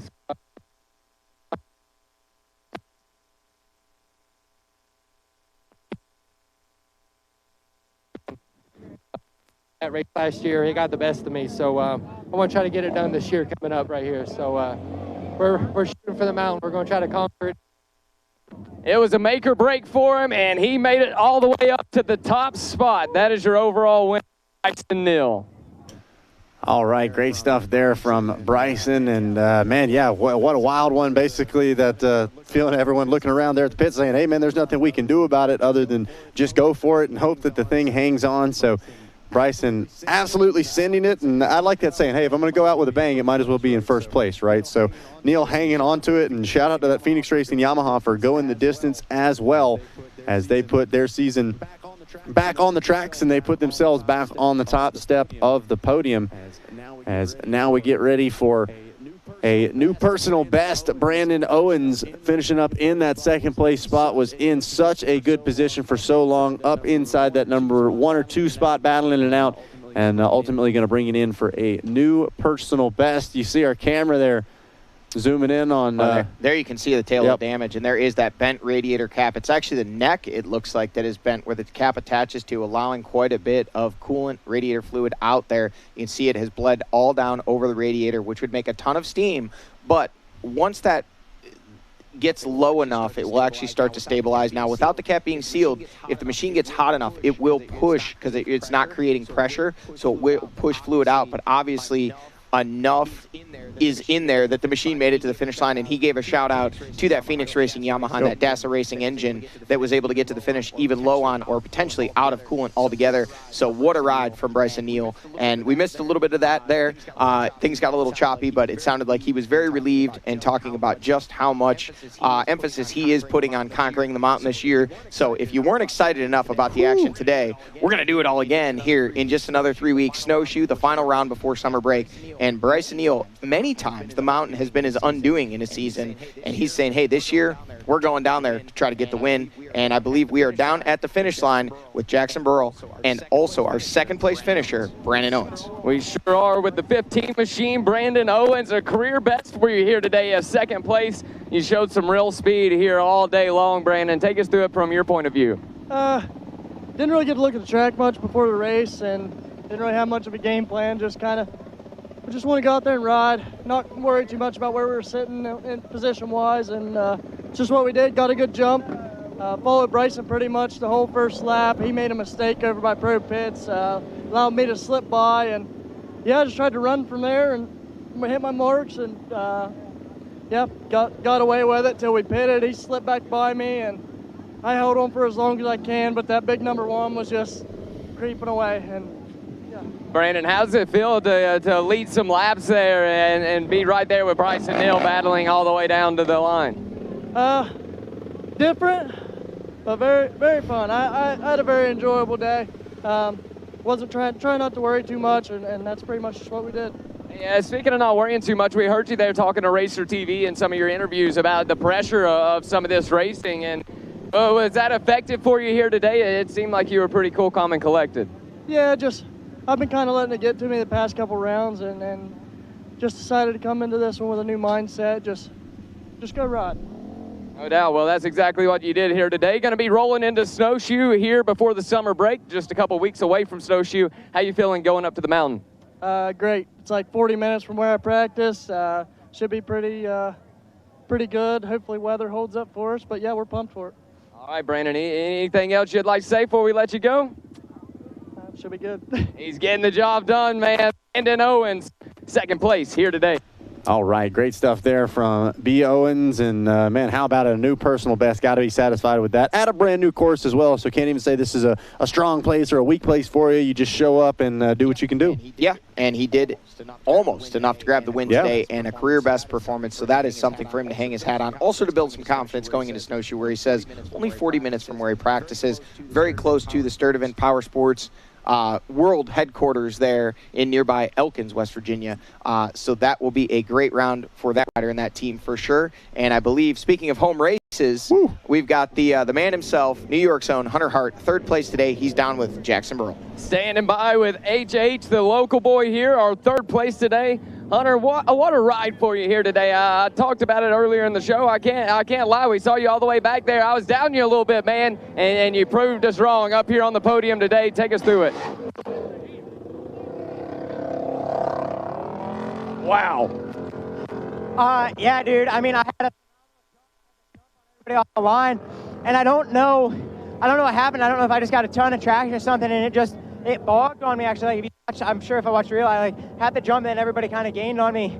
And then just from there, I was like, shit, dude, like, we're so far back now, like, it's gonna be hard.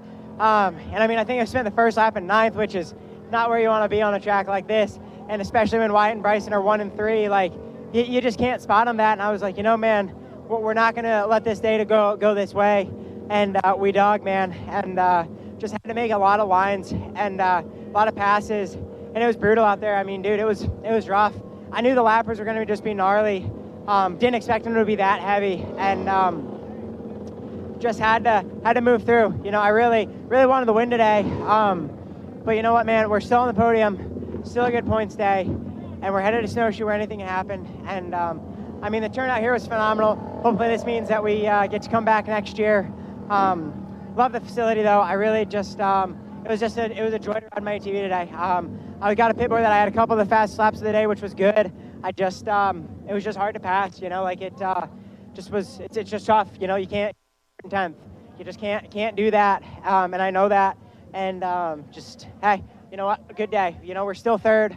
You know, Bryson gained some points on us. We got some back on Wyatt.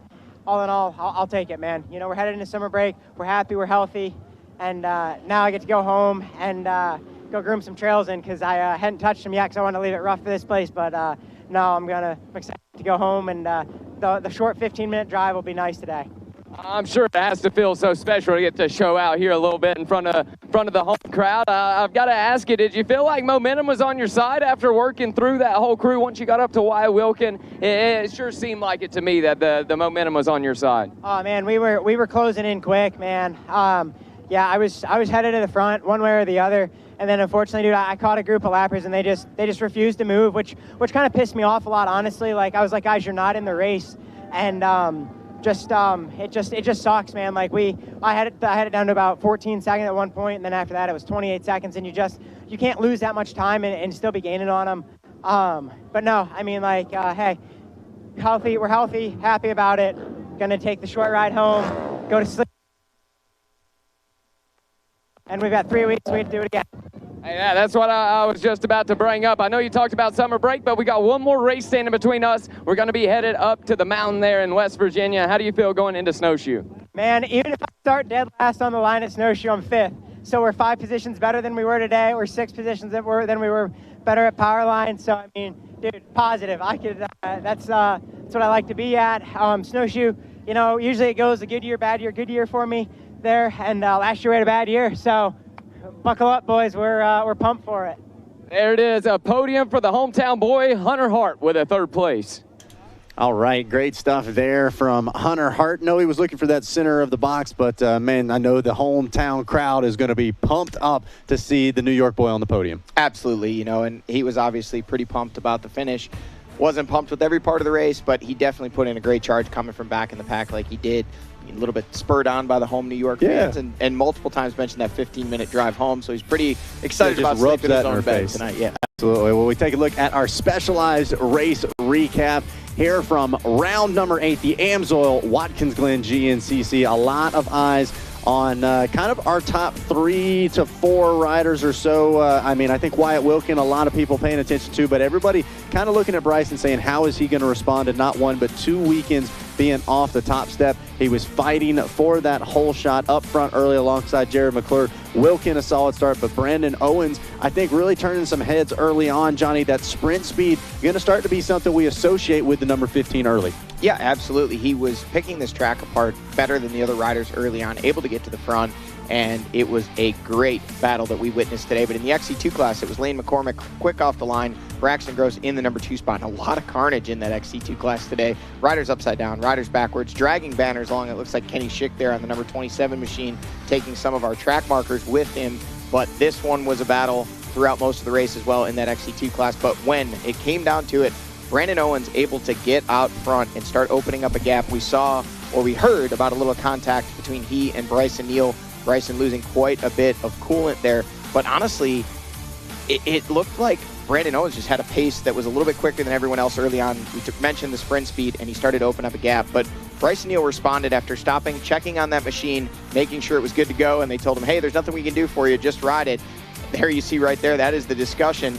Like, what do we do here? And they said, well, just go ride it. Either blow it up or win the race or whatever you can do. And he did, in fact, do just that. But there was a whole lot that happened in between then and now.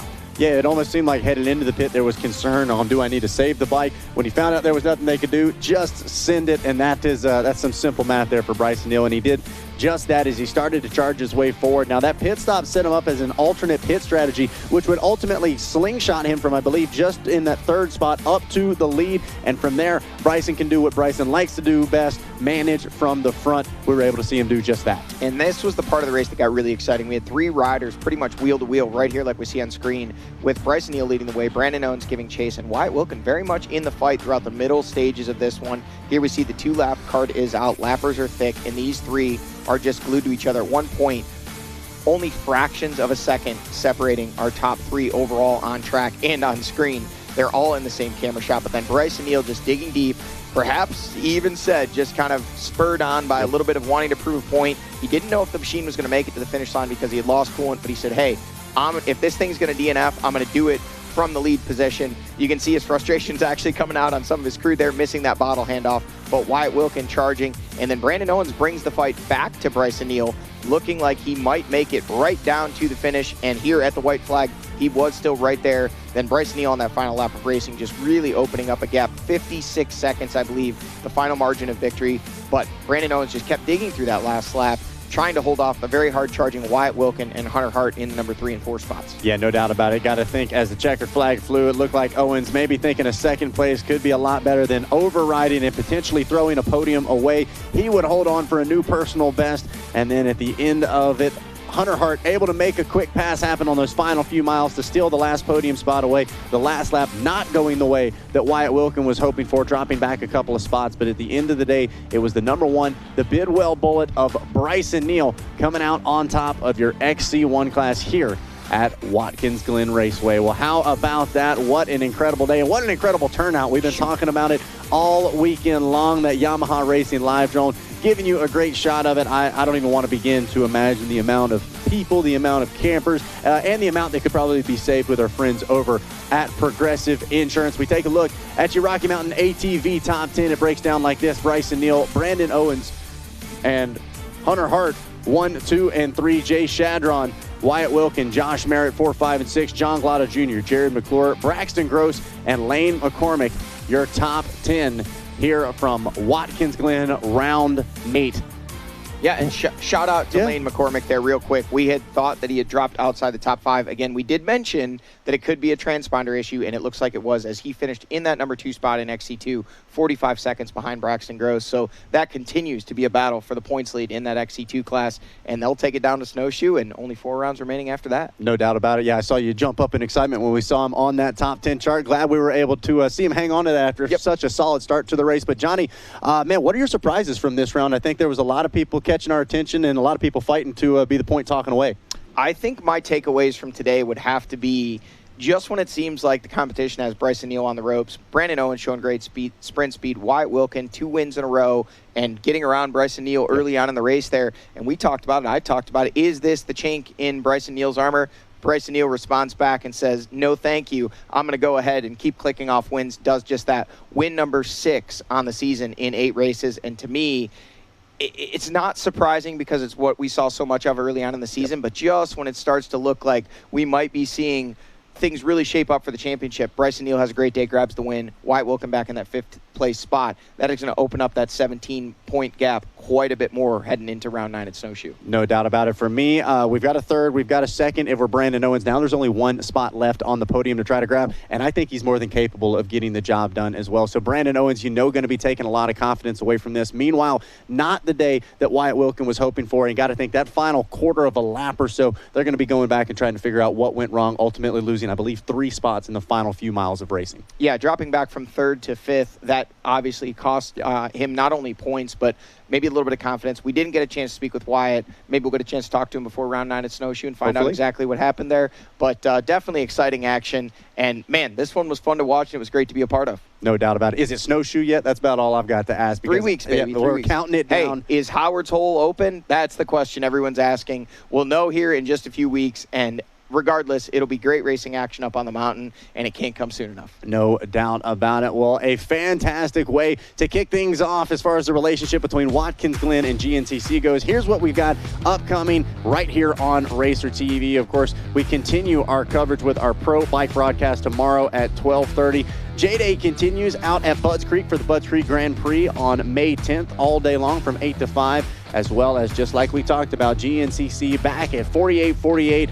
June 27th and 28th, Snowshoe, ATVs on Saturday, and bikes on Sunday. You don't want to miss a single lap of the action, and it's all going to be right here live on Racer TV. Fantastic stuff going on. Don't forget, we've got more racing action coming up later this afternoon as well with our live bike youth broadcast. But for right now, we got to hand out some thank yous. It takes a village to be able to put these broadcasts on, and we want to shout everyone out that's involved with it. Of course, starting out with our executive producer, Kerry Russell, OPAG, our producer, Adam Gordon, our director, Don Hampton, our replay operator, Cameron Cotter, our engineer in charge, Jordan McFadden, our second engineer, Jack Renner, our manager, Dan Reinhart, as well as our official spotter, David Hollywood Kripe, our camera operators, Jack Renner, Mike Nichols, John Carpenter, Adam Adkins, Josh Hefner, Adam Arndt, Dave Kelsch, and Dylan Atkins, our moto filmer, Brian Rich, as well as the eyes in the sky, our drone pilot, Gabe Scholl. For Johnny Gallagher and Jackson Burrell, I'm Zach Herron, and we'll see you guys here shortly on Racer TV.